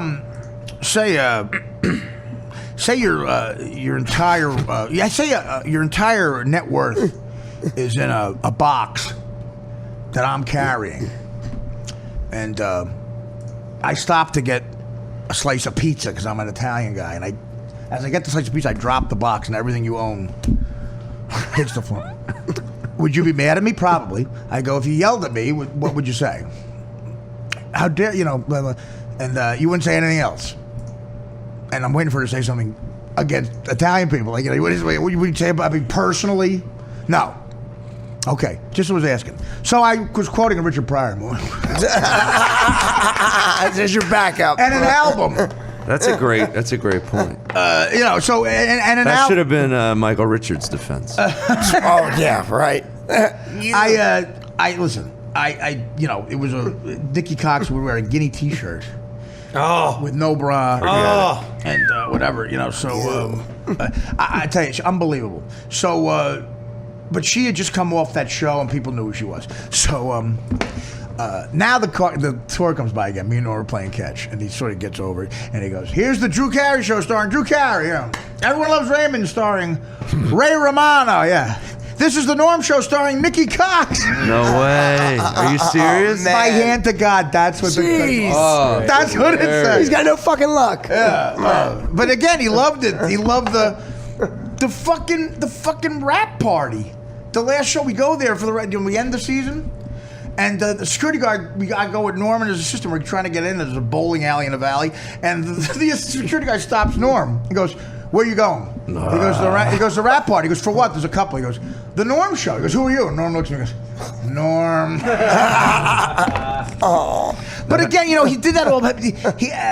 He did. He's a true comic in the sense he doesn't want to be the cool kids. He'd rather make fun of them. Right. And he would tell me stories about meeting celebrities at SNL, and he's goofing on them and taking the limo to Atlantic City. And Spade's their best friend. Spade's a funny guy too, but he had that thing of like, I can play the game. Right. Norm can't play the game. Right. Or no, I guess maybe he doesn't want to. Right. Yeah. It explains a lot. That's funny. You guys are probably assuming those are all the comedians we always liked. I wonder if there's any guys that we liked that did play the game. There's a lot of them. That we liked. Probably the more successful ones. You think? Well, Gary Shandling clearly hates people, and it's like probably. Yeah, and he's just sitting around now. He doesn't play the game anymore. He's laying on a couch somewhere. Remember that funny fucking statistic? Could be a futon. It could. Remember the statistic with him where they would do that thing where they everybody on TV they gauge their likability. No. And there's a thing called it's like a Q rating. It's called Q Oh rating. yeah. You everyone on television, they show him to a person. They show a picture of him to a person. Almost like And you look at it and go, I like him. They rate him 1 to 10 likability. And every year, I don't know, Mary Tyler Moore were in the 70s and whatever the fuck, Jennifer Aniston. When Larry Sanders' show was on, his third season, he was, okay, this is a true story. Because we talked about it on Stern when he came in. Number 115 on the list was Gary Shandling. Okay? Number 114, one slot more likable than Gary Shandling, was the Crypt Keeper, Tales from the Crypt. What the fuck? That's great. And so they showed him a picture of Gary Shandling and the skeleton. That's gotta hilarious. hurt yourself. The only thing that saves it is he was supposed to be an asshole on that show. He's kind of an asshole. Yeah, true. Yeah, but still, it's like, Slapping that's like, no, but see, that's People the thing. believe that. That's the thing. They don't show them the show. They show them a picture. Oh, of the just okay. Yeah. It's not his character. Like, how do you react to this person? Right. You It's know? not Archie Bunker. No. It's You don't see anything. Carl You don't see O'Connor. anything they're doing. Right. And the great thing about Shandling was, he goes, yeah, number 14 was, he's telling the story, and Howard goes, who was number 117? He goes, nobody. There was a year where he was the least Q rating. Lowest But Q. the one before was he goes, was the Crypt Keeper. That was a joke I did on this guy. I did that Lenny Dykstra roast with Mitch Williams. Wasn't there a fight? Oh, or no something? way. Yeah. And I was a big 93 Phillies team. Really? When was this? it was about 6 months ago. Yeah. Oh, man. What was the fight about? But well, I'll tell you that after Okay. the joke relating to what he said. But Big Daddy Graham was one of the roasters. Okay, And WIP. Big Daddy Were there Graham, any comedians on the dais? Yeah. Big Daddy Graham's time slot on the Philadelphia Sports Talk radio station is 1 a.m. Wait a minute, the fat guy, Jimmy Graham? No, Big Different Daddy guy. Graham. Yeah. Big Daddy. This one actually. Sorry for making that mistake. Yeah. I think he does the 1 a.m. to 6 a.m. Yeah, he's got a legit. That's a guy show, that yeah, actually over there. uses daddy, by the way, in his name. True, Big Okay, Daddy. well, There's the yeah, difference. he's a fucking Big overnight Daddy. guy in Philly. That's what I'm Yeah. saying. That's 1 a guy that a.m. to uses 5 daddy. a.m. We're talking about him like he's an asshole. Yeah, that's Sports that's my talk point. radio. He wished he lived in your apartment. I know. A room is opening up on Gino Phil. points out like this Bradley Cooper using daddy. Big Daddy Graham's pretty popular. Saying in that's a Philly, guy though, that would use daddy. See, a guy used daddy. A guy, Daddy. I'm not defending it. I'm saying that's the guy. Daddy. Like, hey, I'm Why, Big Daddy why Graham. would you put a flashlight on that? Yeah, man. The other guy who uses daddy is like a disgusting meth head who's on from 1 to 6.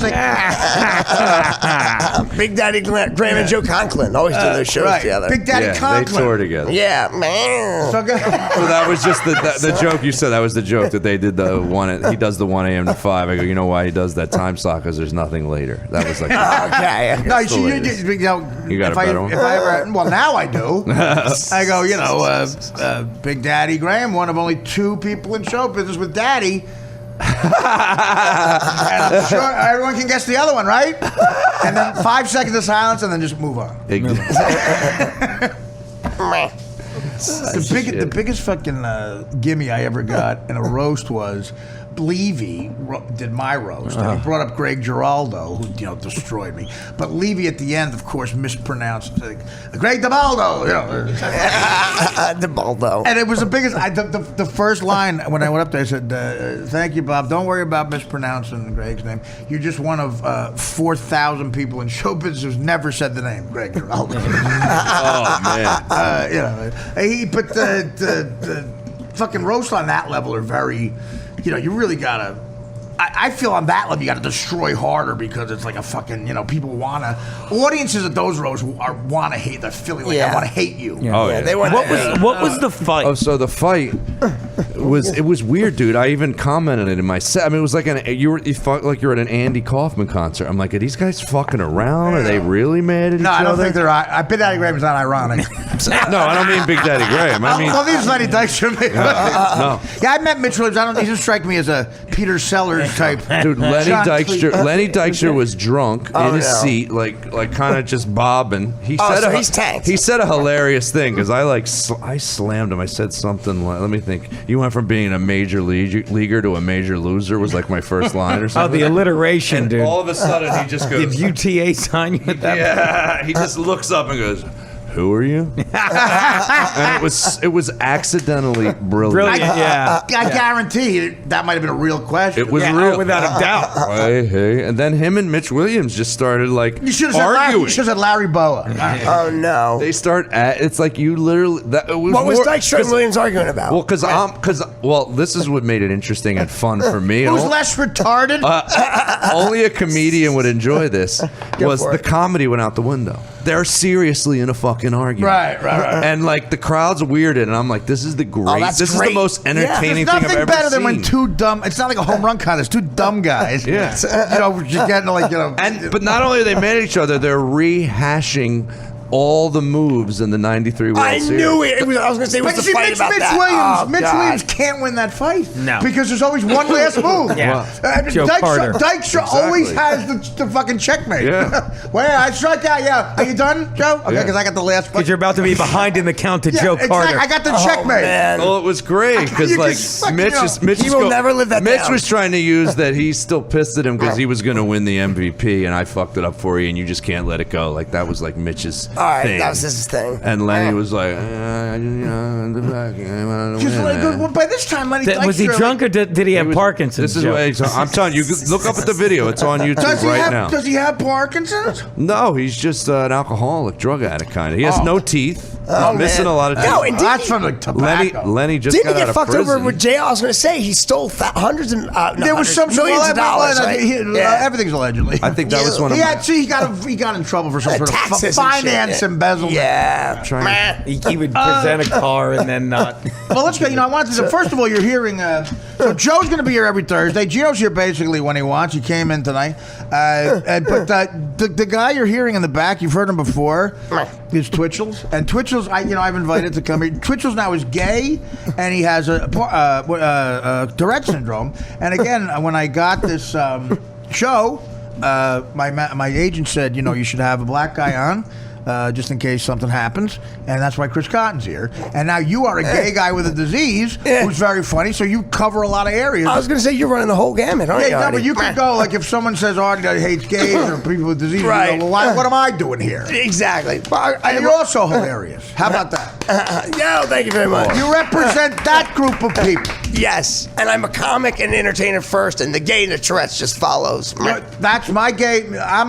Gay is like way down on my list as well. Thank you, brother. Thank you. But so you can be here every Thursday, right? Yeah, awesome. Yeah, even though I don't drive, obviously because of the Tourette's, I've been managing to find rides. My good buddy Tim Broger. I know Tim, another comic from Another Philly. comic. Yeah, he brought me up today. Very funny guy, Tim Broger. This brings me to the point of Mike Bichetti. There's a very. Oh, I worked with Bichetti last night. Okay, well, listen. There you go.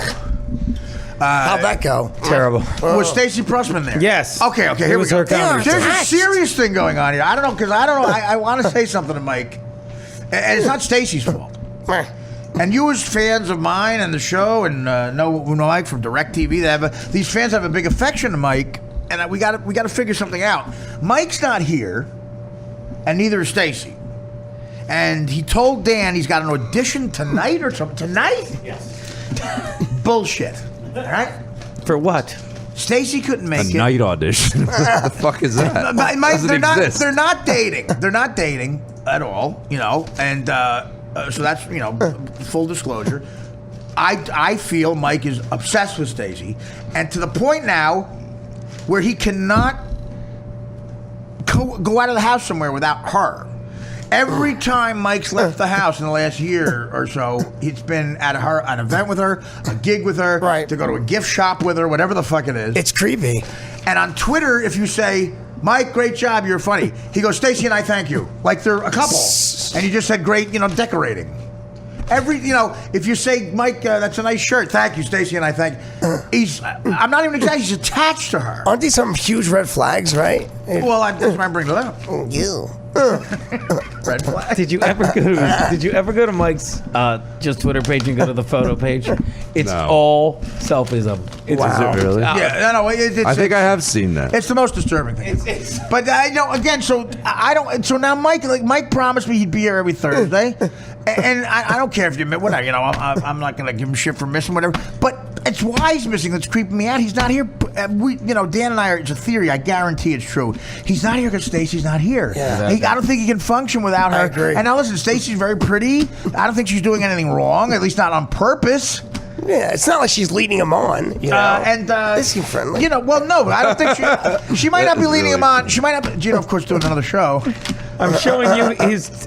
When you guys are talking, I'm trying to do it. We're listening to your thing. Pictures of Mike. Nothing but. Yeah. It's his Twitter page. Yeah. So you have to book them together, or you don't? Yeah, they're a package. We deal. don't book them together. We just say, Mike, come. And she's always there, and it's fine because she contributes. But I don't know if we have to figure out how to, Mike, because here's what's going to happen. This is not about me. It's about my friendship with Mike. He's getting to he's in his early 50s, very dependent on his mom, who eventually will be sitting at the foot of the Lord. And she deserves it. Well put. And at that point, I believe his brothers will go on like a 1938 style bank robbing John Dillinger. Bank robbers. They're bank robbers. Yeah, exactly. I think that because I met them and they have that. They look like that. They have that vibe. Bichetti's brothers are the kind of guys where if you're in the same room with them for a little while and off the airs happens, he goes like they'll start looking at you like with their eyes like you want to go like what go where like, and it could mean anything. Get Percocet, kill a woman, kidnap a kid, open up a crystal meth lab, steal clothing, open up like an illegal gambling ring, start running guns to Cuba, human trafficking. Like they have a thing like.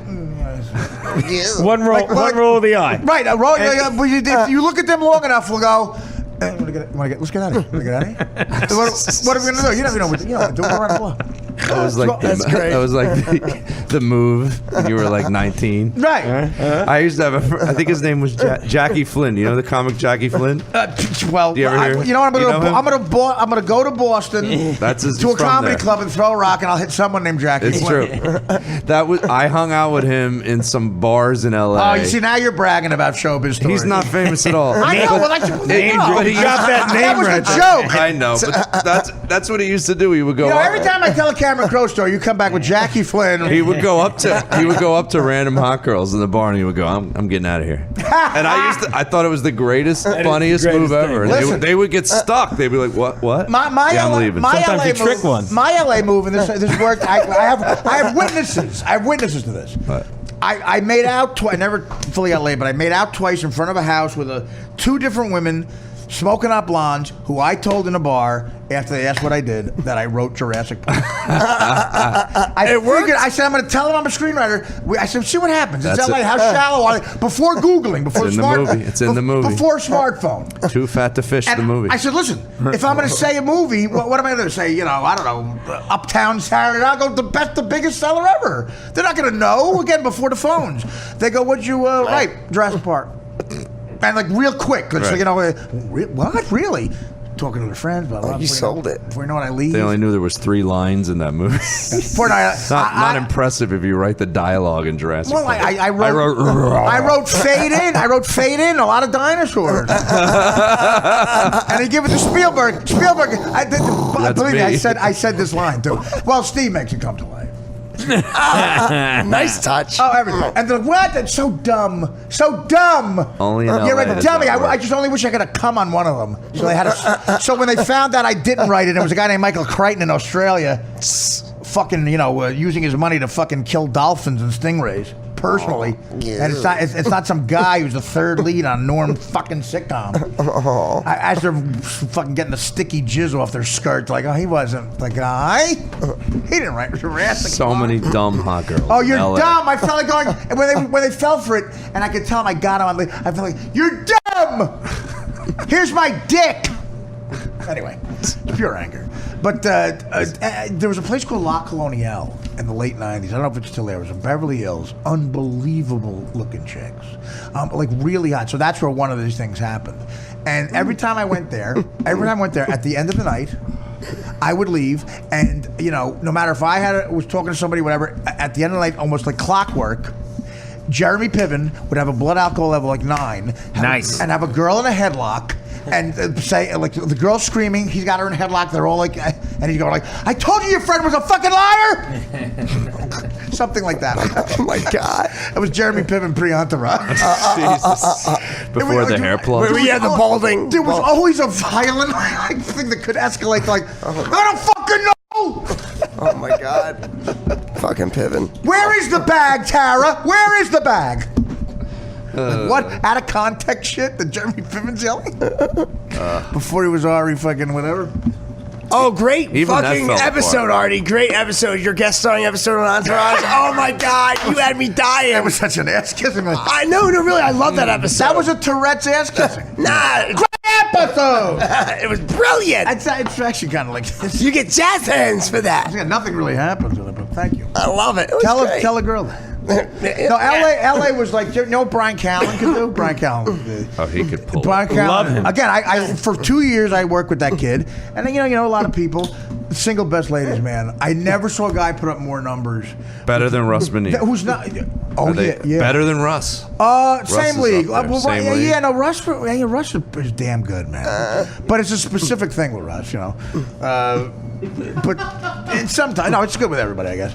But O'Callaghan, You're gonna edit that I out saw firsthand of like hot extras that were on Mad TV, like, and he's in the cast, like that was shooting fish in a barrel. Well, like it was almost like he would try to make it more challenging, like this is too easy. Right. Callen's probably more not as good looking as Russ. Russ, his looks close it, back then, but Callen's moves close it. We were on the show 95 to 97. Right. He looked like he had a Luke Perry look. He looks like a kind of like a young James Caan. Well, they sexy little terror. They said to us on the show, he's building the TV guy like a Luke Perry type. Right, that sounds pretty Yeah, sexy. the fucking eyebrows and everything. Yeah, it's like a hot extra. The eyebrows. A hot extra. You know, he could get you laid too. Like that was super hot extra on a show he's a regular on. Oh, forget That's it. like this is too. Like he would go like I gotta like not wash for 4 days. Make it interesting. Yes. But he used to do a bit with his friends. Maybe you've heard this before, but I never did. It was so funny. I said, but it's so easy to get a chick, and he would actually do this. This is how horny he was. He would go to the end of the bar by himself, and here was the scam. He would be like looking at a drink, like drunk and everything. And one of his friends goes up to the hot chick that he wants to fuck and goes, listen, you and your friends, you got to do me a favor. Anyway, listen, see my friend over there? You're really depressed. Like, yeah, well, what's the matter with him? I'm going to just be very honest with you, and if you don't want to do this, fine, but it would really help him out. You know, I think he could use a pretty girl now. He's a doctor, and he lost his first patient tonight. Oh, man. Kidding me? Are you Money. serious? I never heard this. He just got out of Harvard Medical School, and he's a surgeon, and, you know, he's had like 8 successful surgeries in a row, and that was kind of a record where he was, and then, you know, of course, you know, you think you're Superman or God when you're a doctor, and, you know, when you're making $1.2 million a year, too, on top of it. But a lot of that goes to malpractice, I'm sure you know. But, you know, because I got good at it. I did this a couple of times. I said, but first time tonight. And it was a woman with 2 children, and he's really effective. And a lot of the doctors are cold. That's not him. He's got a heart, you know. And he's saying, I might have to get out of this because he's very skilled. He's great, but he's got the heart, you know. So anyway, if you want to just say something. And I'm telling you, if you saw the faces, they look at me like, oh God, yes, if they're crying, they could fall for it every time. Wow. And then he would roll 2 with it. for 2 with me helping. Right. And at the end of the night, but then I would go like this. He got laid a lot. At the end of the night, I'm watching Yankee highlights with a pizza. Can I be the doctor I go, wait a next minute. time? I go, wait a minute. I would leave a message and go, did I just help you get laid? Are you fucking a chick right now? I said, can you help me get my pizza next time? I told you that. I think You never heard that scam before? Because I told to a couple of guys, yeah, we had friends who did that. Never heard that. I love Well, the guy. that's a more honorable thing than a roofie. You know, that's a little like, you know. I'm big on the Flynn story. I'm getting out of here now. Interesting way to put it. it's a verbal roofie. It's a verbal roofie. Cosby would have fucking just. That's what's stupid about Cosby. Any guy that's just fucking crazy. You could just use. I do a your fame. I do a stand-up bit now where like I can't believe how good he got at putting women to sleep. He's like a hacky Vegas hypnotist. It's like, and then you're asleep. You're sleeping. And I'm not coming on your back. I'm not coming on your back. No, I am not. Look, Bill Cosby is not fucking your mouth. I'm not fucking your mouth. If you feel like someone is fucking your mouth, it's Malcolm Jamal Warner. Malcolm Jamal Warner. When we wake up, you're happy. You're auditioning for Fat Albert. I'm doing a voice. You're very happy. And you're up. I actually tweeted a picture recently of there was some. I was looking. God, my ADD's fucking kicking in. I thought you were focused on one thing with ADD. No, my 10th wedding anniversary. You're focused on the was fact. yesterday. You're focused on the fact that there's too many cuts in your special. I know. You're not to ruin it. Right. My wedding anniversary was that's in his head yesterday, and I was trying to find like a nice hotel to like stay out with my wife at, right? So I'm Googling, and there's a hotel that comes up, and With your wife. I wish I tweeted it. You have to look at my Twitter feed at the Joe Matarese. But there's a picture, a huge picture of Cosby in this hotel room, and you can look at the rooms that they have that you can stay in. And I'm like, you might want to fucking look at your website. Obviously the fucking hotel has not looked at that website in a while. Fucking huge poster of Cosby Still hanging up in the room. Yeah. Like, can you imagine going to sleep and you look up like a fucking girl's alone and there's fucking Cosby's 2001 headshot? I don't know what it was. I would love to fucking go back. If I had a time machine, go back to like 1988. Two girls in particular who like really pissed me off dating wise. Like to go back to 1988 and somehow get them an audition for the Cosby Show with him. Oh my God, that's horrible. And then, like, for some reason, they're not as cocky as they were a week later. Something happened, Janine? Had the Cosby thing. Did you do in the park? You got to get. So sad. Do you know DC Benny? Comedian. I mean, I know he is. He has a legendary story about Cosby. And I don't. You got to get him to tell it on the podcast. I think. Or he like fucking annoyed Cosby. Did you ever hear that? I think there's a link. He did that on my show. Did he do it on like I gotta see if I can He find used that to do link. some show called Storytellers. I think that's where I saw it. But like he annoyed the fuck out of Cosby like He was on 3 with different Adam times Sandler in in 2 days. episode He or was something. on an episode of Cosby's second sitcom. What was this? Yeah, the Cosby, Cosby, it was and then it was called. called. The next one's called Cosby again. Cosby. Yeah, one was the Cosby Show, one was just Cosby. Something like Next that. one show, you got a call back. Here's some Benadryl. Someone gave. I know the end of the story was like someone gave DC like wrong information that Cosby was having an after party at his house, and DC had already annoyed Cosby at the shoot. I forget why. Something he was on the show and just fucking annoyed Cosby. And then can you imagine annoying Cosby and then 8 hours later you're knocking on his front door? Oh my God. And he shows up in his like pajamas. Because you know like, Cosby's "Excuse not me?" going to forget his face. It's like the king of comedy.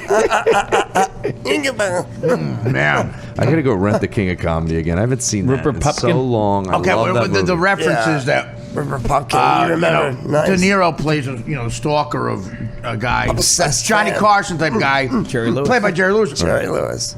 It's Jerry Lewis's best performance. He's so suave in that, is he not? He's playing him. He's fucking, I know, that's He's how he like was real in real life. pretentious, Man. hateful. Yeah, that's not the- the. It's like Scorsese's Jerry Lewis. Want to see a picture of my pride and joy? He's unfucking believable. Amazing. Incredible.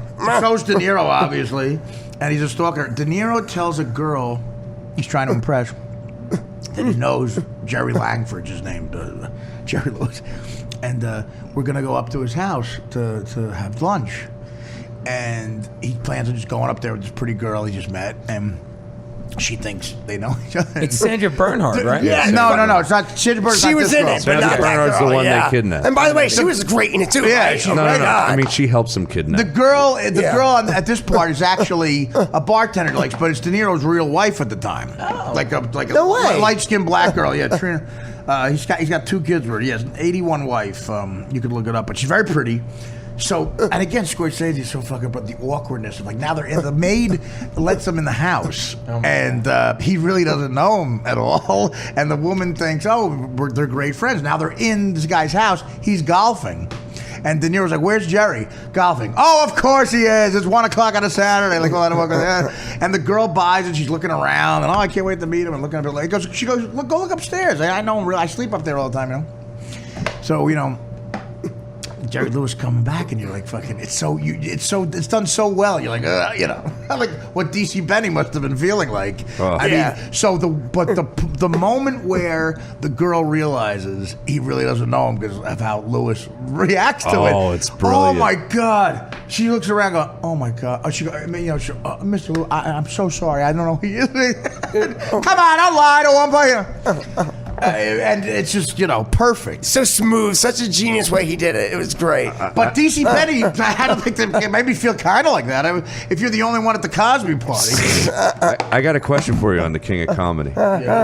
You remember the end of the movie? Yeah. It cuts to him on the Tonight Show. Right. Yeah. He does the monologue. Because he actually became famous from doing what he did. Yeah, he did 6 years in jail, wrote a book about it. Yeah. I have I don't know. I had a weird thinking. I remember when I saw that movie, thinking, you interpret it as it really happened, right? Because there's a moment. There's like a moment, like I don't know. Or I remember seeing it and thinking, did he just fucking? is he delusional? I And never he thought that all in his I head. never thought that. No, not at Because all. they show him up on the screen, You're the first right? person I ever met who did. And he goes, "Is it? Yeah, okay." So the last line is, "It's better to be a king for a night than a schmuck for a lifetime." What Isn't that the last line? No, what happens is you find out what happens in his life Right. the next 9 years. Right. There's a narrator. He does the monologue. It kills. Oh, they show this? They find out the next day, and there's not like Jerry Langford's okay. He's not hurt. So it's kind of like that thing can happen in America. There's actually sympathy towards him. Right. They feel bad. He killed on the show, and what he did was kind of ballsy, whatever the fuck it is. Gets instead of 20 years because of the sympathy, gets a 9-year manslaughter, does 6. This is all after what you're talking about. Oh, I didn't realize. There's Comes a beat out- after. And comes out- what do they write it on the screen or they show No, it? they're showing it by voiceover. Well, not manslaughter, 'cause he didn't kill him. It's only another minute. What I'm saying, he gets right. I'm sorry, like a kidnapping. Right. Why the fuck would So- what did I do? Cut the movie off short? Why would I think But that? I'm making Sorry, it sound Joe. long. This happens in about a minute. Yeah, I And then he realize. comes out, writes a book. The book's a huge hit, and it ends with finding out the book's going to be a movie. Wow. You know. That's right. That's it. So. What is- It lets itself Brilliant. open for a sequel too. Right. Like I was going to say So they that's should've what done it, something with that. it's crazy because it's kind of Why would you? What do you think it was? It looks like a dream or something. something weird. I don't know. There's something odd about that. He's the whole movie. He's this fucking lunatic who's performing in his basement. you know why? And then he actually does well. Well, you might relate. It's odd. You That might would never be able to Well, he happen. told the old jokes that he rehearsed, and Right. I think it's kind But of a then it comment worked. on how bad the audience is. It worked. Like they'll just laugh at anything. Right. I don't you know? remember what his jokes were. Do you remember I gotta them? say, it probably doing stand up on the Tonight Show. I like this. I like watching the tape because it kills. But that was a crowd that were a very hot crowd. They're made to almost like Right. nowadays those warm up guys are cycling and fucking getting. Right. Come on, they're shooting with darts. But I think they just told old jokes. But I know why you think this. It's probably, and it's an awkward thing I've been meaning to bring up because you relate to this. You told me and all your friends, that you've been on Letterman and stuff. We've never seen it. Maybe you're going, where's he going? Maybe you. I delusionally thought I did Letterman. Yeah, because Gino and I talk. We go. Have you seen Joe on Letterman? No. Well, it's like you and the two shot. I cut it together so it looks like I did Letterman. We've never seen Joe. Well, I know he's had a half-hour Comedy Central special because my buddy Ron Kelly was bragging about on the way home. He said, I met Joe Matarese. Believe me, I'm calm down.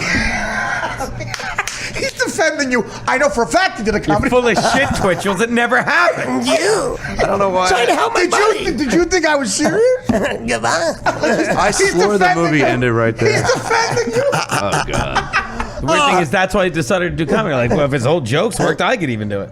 I think we found a new Mike Buschetti, Stacey Pressman couple. Yeah, and I'm not codependent with anyone. I'm just me. But what about that, Twitchell? You're a gay man. Are you actively looking for love? I mean, Yeah, I just turned 30, and I met a girl the other night that actually said, honey, you look like you're 22, 23. I'm like, oh, thank But you, what about sweetie. that? Would you get pussy? You don't.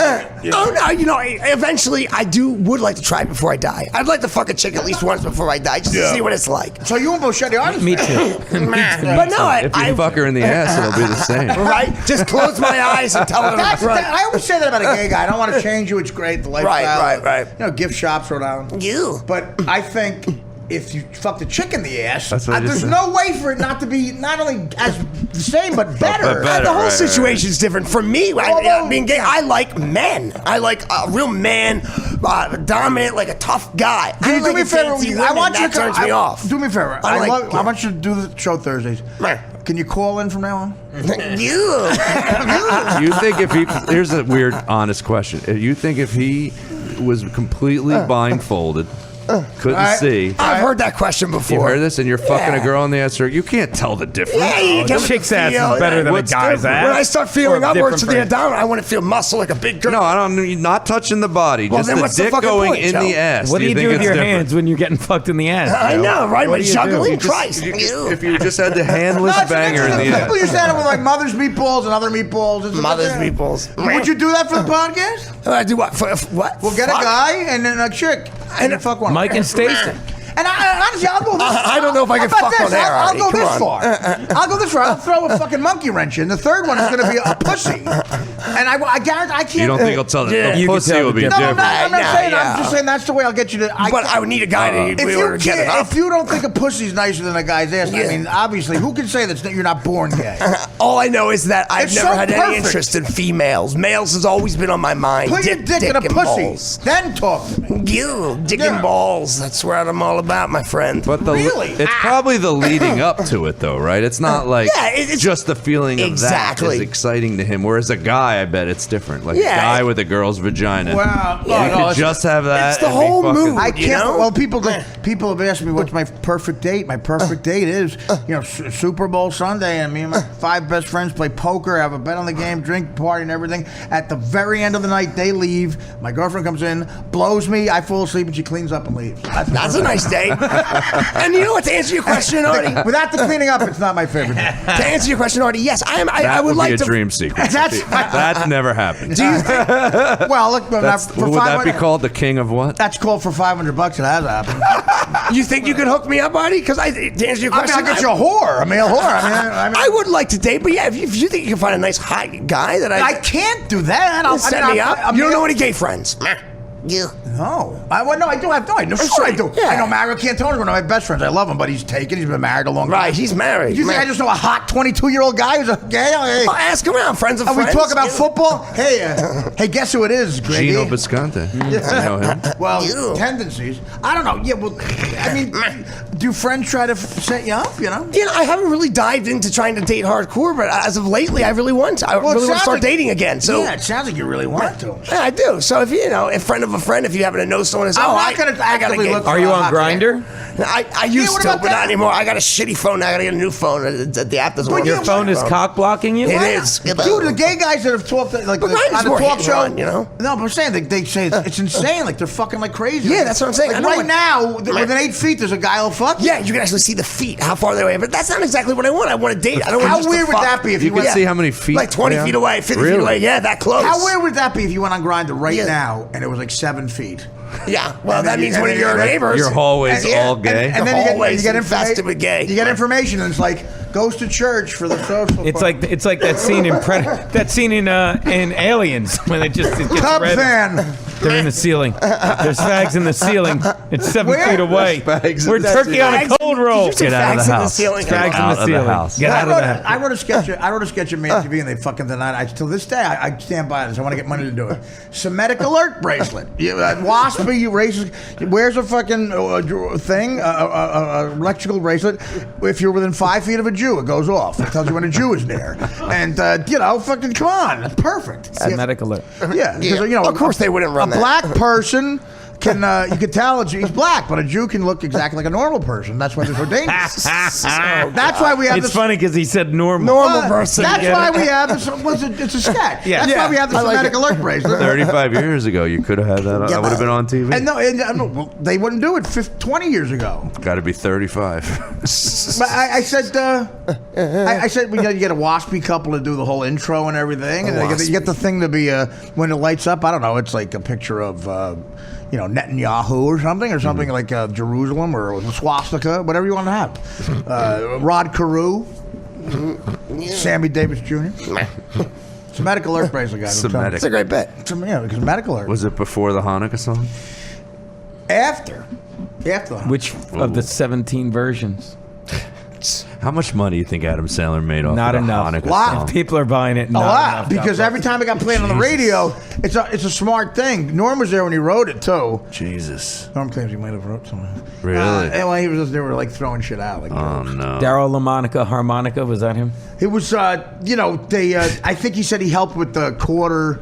And a quarter Jewish and a Jew. Put them together. That's one good-looking Jew. There's one quarter Jewish. They were helping out with that. He goes, no, I didn't write enough to get anything. He goes, he just did the math. The chart, but the genius of it is write any holiday song. I know. Because if it's a hit, the holidays they played on. Right. Like that's why my residuals for Elf, I goof for I inadvertently by mistake I got in a Christmas classic. Right. Fucking- There's marathons of it. That's fucking great. Oh God, my Guy Scouts are dying, Mr. Mafucci. How about Cool in the Gang celebration? It said every fucking We are the celebrating champions. thing. We are the champions. We are the Queen. champions. Jesus. A gay guy wrote the fucking biggest sports song of all time. You wonder if they have any idea, some of these, when they're writing them, that it's going to be I connected think we with are the that. champions. Couch. Sure, that one. But Yeah. you wonder how calculated they are. Like, do you sit down and go, dude, we're writing a Thanksgiving song today. Yeah, no, absolutely. I think they do. Sure. What, don't you have one? Meatballs, something balls, matzo balls? On the Stern Show, we sang it. That was yours, right? No, Sal wrote that. Oh, he wrote that? My mother and I sang it. And you don't Sal get has the public. No That's money? Sweet. Nothing's coming out. Nothing. No, well, do you know what? Radio play, though, that is it. Every time, I didn't realize it's like on the radio. Every time a song's played, if you hear Born and Run by Springsteen, he gets paid. Every time. Yeah. Oh yeah, residual income, man. It's the best. But part I of didn't it. realize it was every fucking time, and somebody keep track. Until then, with comedians, used to get money from Sound Exchange. It's a free check every week. Yeah, that's what the It gets UPC wired code in. is for. The Yeah. code picks it up. It's Exactly. incredible. It gets wired into our accounts. The Sound Exchange, about 8 years ago, Sirius started playing all of our bits, and you get money. I'm amazed that they're not out of business because of that. I used to think I got played less when I started getting the checks. Well, here's the thing about Sirius. On top of they really don't fucking, they mislead you. The only commercial free shit at Sirius are the specific music stations. Right. Springsteen channel. But Howard was always going to be commercials. They were always going to sell spots, and they sold just as many. And every single talk show they have has commercials. So there's that revenue, which is very substantial, on top of the subscription money. Do you remember how, That's the business model. It doesn't work without advertising. It's like regular radio. do you remember how big your check was the first time? Because what happened, Sound Exchange? it was tallying it up, and then there was years where they were playing our shit. Do you want me to tell you the number? I do, because I remember mine was, for me it was big for me, and I'm not You even tell me. close. And mine wasn't big at all. How much? The first one you got, how much? Mine was Gino, mine was like $850 or something. 800 bucks. Yeah, 8 and change was nothing. Double your rent. Still, it's free. It's free Right money. now. Oh no! Free yeah. money. I was thrilled. It is but free then money. But then I heard the numbers. I'm like, I'm not making anything. That's the loser mentality. Do you have an album? Yeah. One, just one. Yeah. That's the You loser gotta have, mentality. like, I you did gotta that put, guy's like, 5 show out. once I'd too. be thrilled to be getting anything. The loser I'd be thrilled. mentality is like, no, it isn't free. We wrote the fucking. It's a lot of work, actually. How long do you think yours was tallying? I don't know. I don't. But see, one mine was like they 8 years. played a lot because I was on Stern. Right. They played a lot because it promoted itself. And then all of a sudden, someone told you, dude, you know they have you can get my money. stand-up agent at the time, the guy before Rich Super, called me up and did the guy Rick Greenstein. It said fill out At this Gersh, who form. was very I filled out a thing. I sent it back to him in a day, and 3 days later, I had my check. How much? Do you want to say? You want to give a vague number? No, I could tell you I could tell you the comma, not after the comma exactly. Whatever it is after the comma, I'm not sure. Okay. There's a comma. Do you have a comma? So what about that comma? There's one comma. Well, go ahead. What is it? Mine was 5,000, and that's small for me. Yours is probably like $175,000. I see now. I feel like you did that to make me feel like not a winner. All right, well it's under that. We know that. Yeah, it was. No, I'm not gonna. I wonder how long it was for, though. You might have not had. It was. How many albums did you have at the time? Did you have a lot? Two. You had Two two were albums. in rotation. They were just playing them. Again, a lot of that was because of Howard, yeah, Right. because the serious listeners would just hear me on Stern Right. and then call up and go, play Artie, and then they would just play it all day. I remember. Pete Yeah. Dominic used to do Total Request, Right, and I used yeah. to sit in all the time, and they would always call up and ask for Artie as Total Request. Well, you forget, too, like, it is so easy to fucking fall into a corrupt thing if if your buddy hosts the show and they're going to be residual. I used to get played more because I Yeah. was sitting in. It was good. My That's money awesome. was Great exposure. higher back then. Of course, it's like it's easy to be corrupt. Well, I know what it was. I mean, I'll tell you, it was. Why you? It wasn't. Up to it was under 100,000. Oh, okay. Nah. I have a friend who's managed by the blue collar guys. Yeah. I probably shouldn't have just said that. Cut that out. Cut that out. No, I'm just kidding. Yeah, what did you just? Why don't you want to say that? It doesn't matter. I'm kidding. Okay. So he was literally like thinking he couldn't. He could never get rid of that manager because how much that blue collar owns a satellite radio station. Just because of the play. How much money he gets every year because of satellite. That's a bad thing in show business to get into because you build a fucking shed around yourself. Right. If you go, I can't leave this guy. I need for this a guy- 30 grand. for a guy that's more hooked up and maybe get me to another level. I can't leave this guy because. Why even be in show? Why take the risk of being in show business? Go get a fucking job where you know you're going to make money because you're doing something else. That's true. Right. But that being said, I don't judge a guy if you got guaranteed income as a stand-up. You're like, wow, I looked at mine. I'm like, not every check is going to be $94,000. Nice. All right. That makes you want to record like fucking 30 albums. Well, that's why I got working on the next one. Every 6 months you need a new special. Well, Comedy Central has a station now, so they air your 1 hour that you just did. You get residuals off of that from airing. Yes, from the airing. Yeah.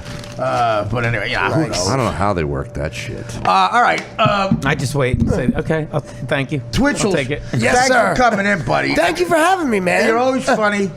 You're always great. You have an open invite. So we didn't get to the bottom of the mic thing. The Mike Bichetti, we're very worried about him. We're going to bring this up. I think Stacey doesn't know that it's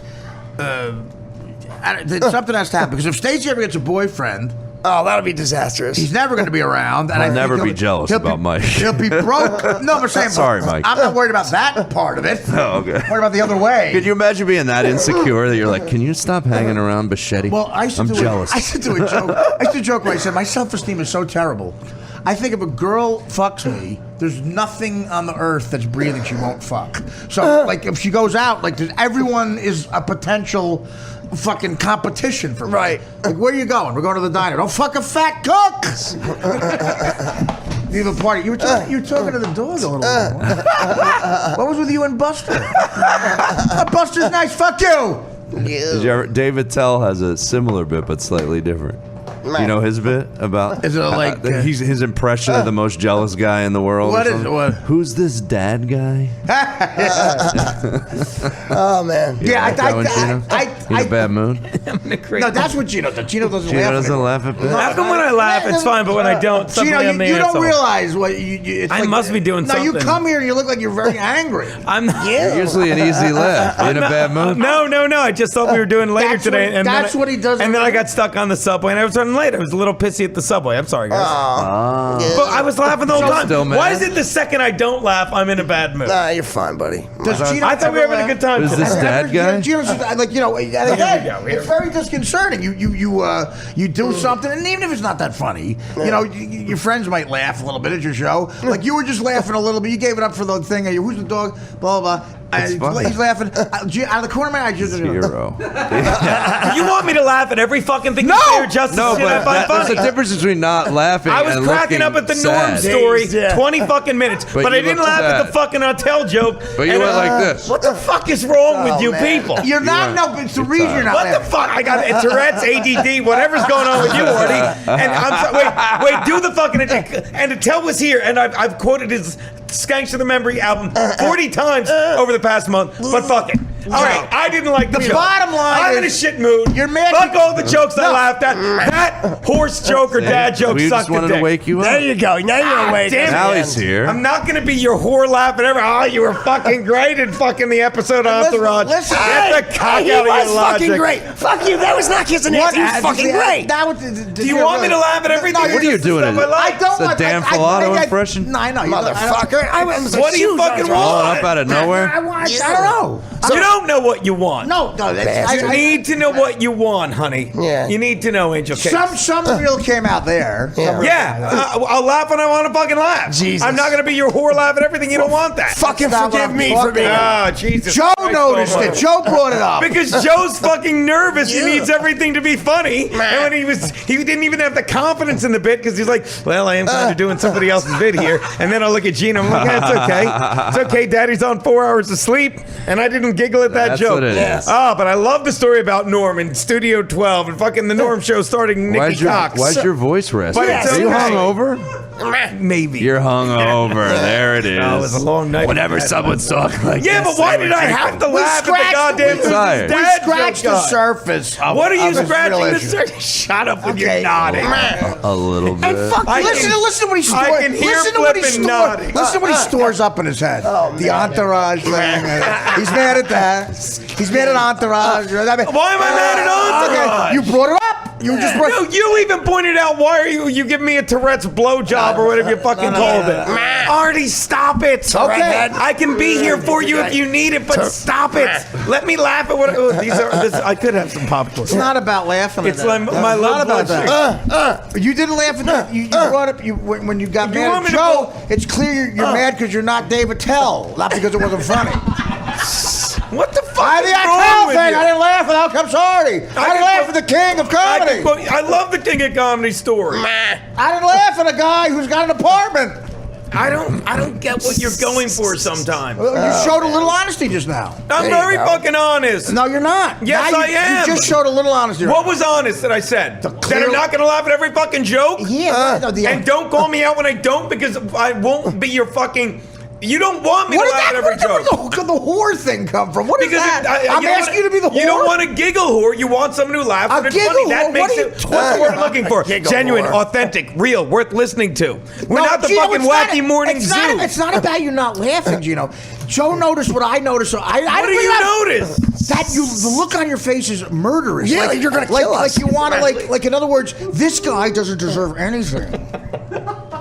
Right. The entourage, Right. Dave Attell is overrated. I'm not gonna fucking laugh at you reach out like a Dave Attell. That's not what I'm doing, though. And just because we laugh doesn't mean we're bullshitting. We're genuinely That's laughing. not what I'm exactly doing. what you're That is not what I'm And when doing. you get in touch with that, maybe you'll be better. I don't... I'm fine. You were more honest in that last 5 seconds. Because I didn't laugh at one joke and suddenly I haven't laughed all day.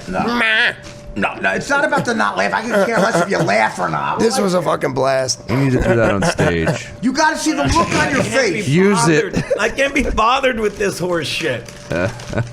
We're having a good time and suddenly it's Gene's in a shit mood. He had I'm not in a 38 bad bourbons mood. yesterday. I can tell. Joe mentioned something. Stopped by the cellar, hadn't been there in ages. Joe mentioned something. got Still good not wigs. Still not past. Good there. wigs. Sam, I passed your no. Great Take whiskey. a drink then. Fuck it. I Can don't they give have you a to free drink? You guys do your plugs. do they really? I'm done with the podcast. No, you stay there. See how he is? He's angry. Take care. Brush your hair. You can see me at My Club Comedy. Go to myclubcomedy.com. Host the show. Oh, you want me to close on? All right. Well, you've been listening to the Artie Quitter podcast today. When so Gino can hear, just compliment the entourage. I gotta be honest with you. Fuck you for what am I? Some asshole because I genuinely like Entourage. Can I make fun of you for a second? I The loved guy with Entourage. Tourette's has just got popcorn all over his microphone. I'm sorry. Did you see I'm that? not mad at anybody. Fucking room. I'm not mad at anybody. I'm a huge Entourage fan, and that episode was brilliant. I love being sad. Yeah, God forbid I actually have an opinion on something. I enjoyed the episode. I enjoyed every episode of Entourage, and this episode was great. I was like, it's Artie. He's fucking hilarious. I just like to say something. The first time I met Gino, he asked me if I'd ever seen Beer League, and I said, yeah, I thought it was great.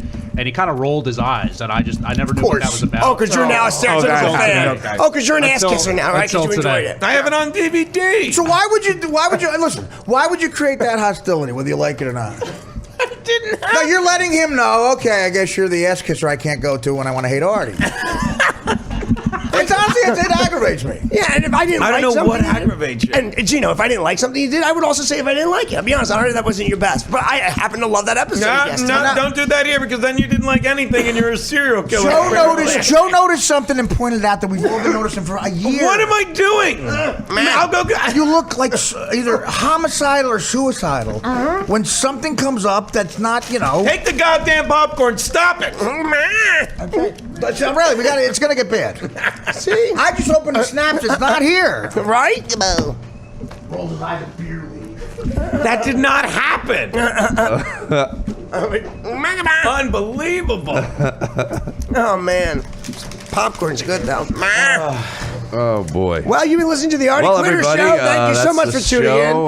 in. Joe Matarese, what do you got coming up? I got my Twitter. I need to up it. I need to get to 10,000 followers. Why? To sell my special. Why? I You need- should see my face right now, people. Check out Joe Matarese on Twitter. Gino, what do you got coming at up? the Joe Shut up, Matarese. Twitchels. At the Shut up, Joe you Matarese. weird Wait, a fucking quick parrot. question. He's Flippin'. being so mean to me. Flippin'. No, he's being mean at the world. I know. You're in the world. You're Thank in the you. world. Thank you, Art. All right. Real quick, do you like Artie's Twitter, James? I'm rolling my eyes. Oh, God. I don't ask us. The listeners can hear when I roll my eyes, Artie. Gino, any shows coming up, brother? Shut up, I'm fucking trying to help. What are you doing? This is Joe Matarese again. Do you have any plugs? Fuck you, I will bastard. be at the Laughing Skull Lounge in Atlanta, Georgia next Thursday through Sunday. And I gotta say, Dave Riley at My Club Comedy, thank you so much for a beautiful weekend in Connecticut just this past weekend.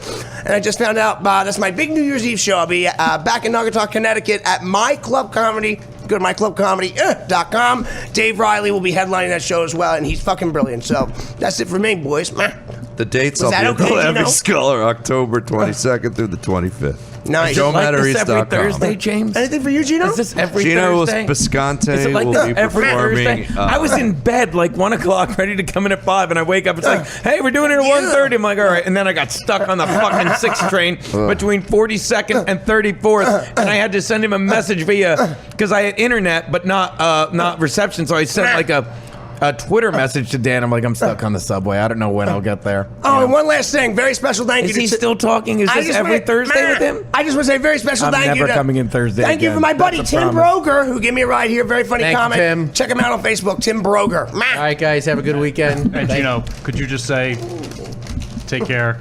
Take care, brush your hair. Headphones not being mean to top of your head. What are you guys talking about? Do I really make a face? Yeah, you were like The phony text he's been heard him to send about. I know, right? You've told me you like really amazing that weird. Hold on. I just want to be clear about that first one. I just want to be clear. I was watching it. Oh, really? Okay, right. I was trying to feed the fire. Just ask me honest.